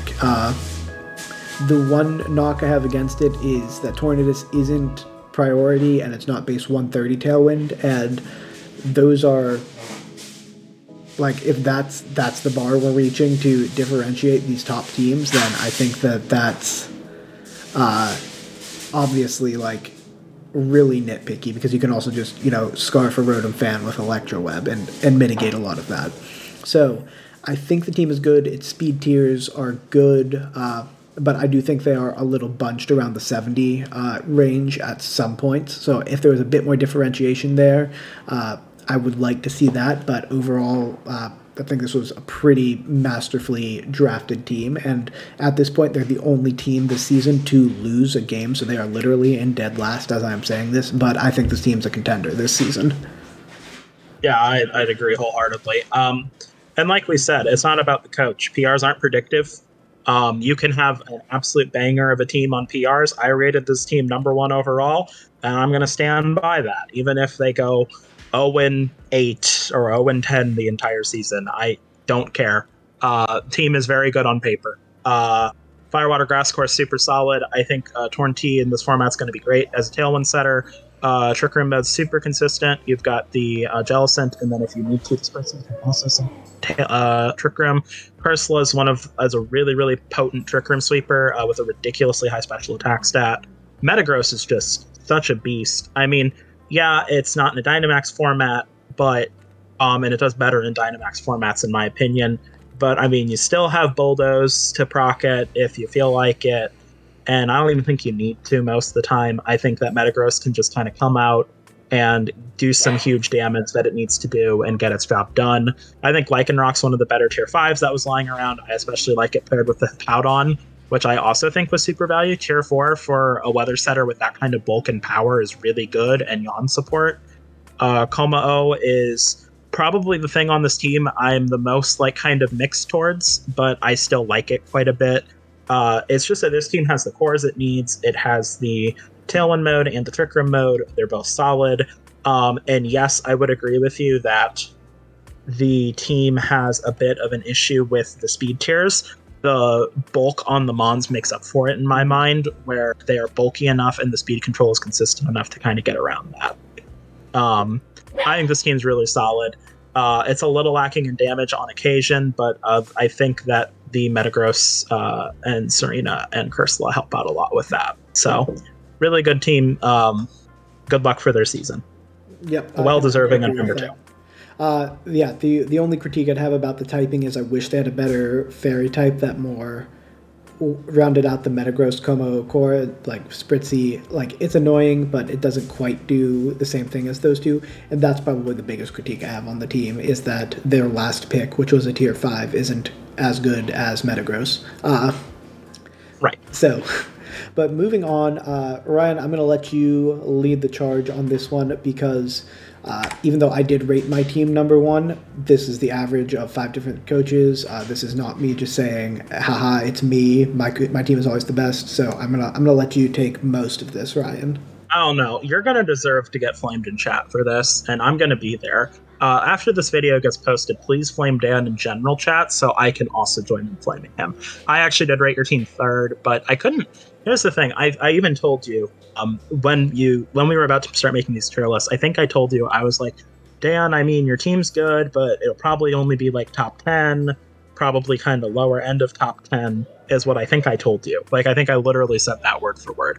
Mm-hmm. And then I was looking at all the teams, and I was rating them, and I spent a long ass time on these PRs, and I got to your team, and it was just too good. I couldn't really in my own mind rate it lower than 3, and it was certainly at least top 5.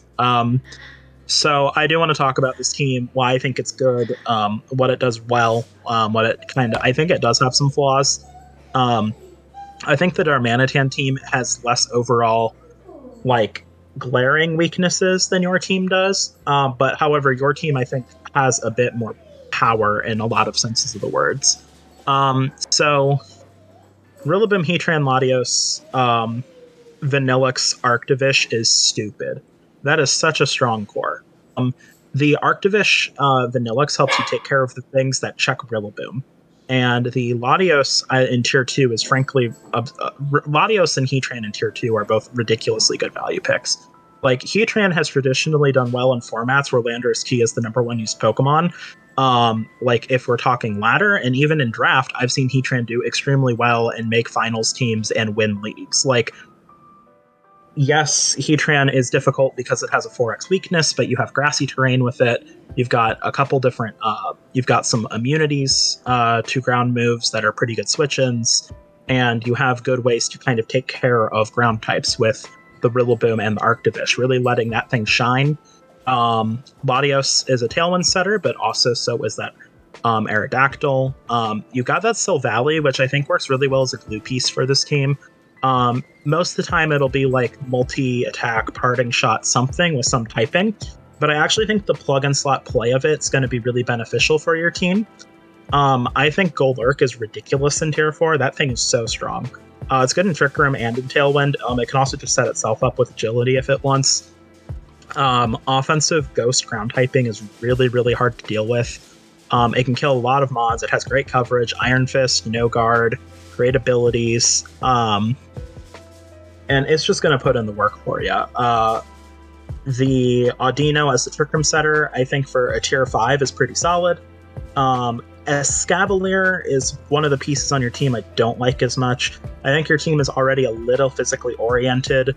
Overall, yes, you have the Latios, Heatran, Vanillux and you can run special Sableye, but I think your team overall leans a little more physical. I don't love the Escavalier as the Trick Room sweeper of choice, especially because you follow that up with a Magneton, which is also 4x weak. So you got 4x weak to ground too, which is the same thing that your Heatran struggles with. So I have a little bit of contentiousness there where I think that you have a few too many 4x weak mons for my taste.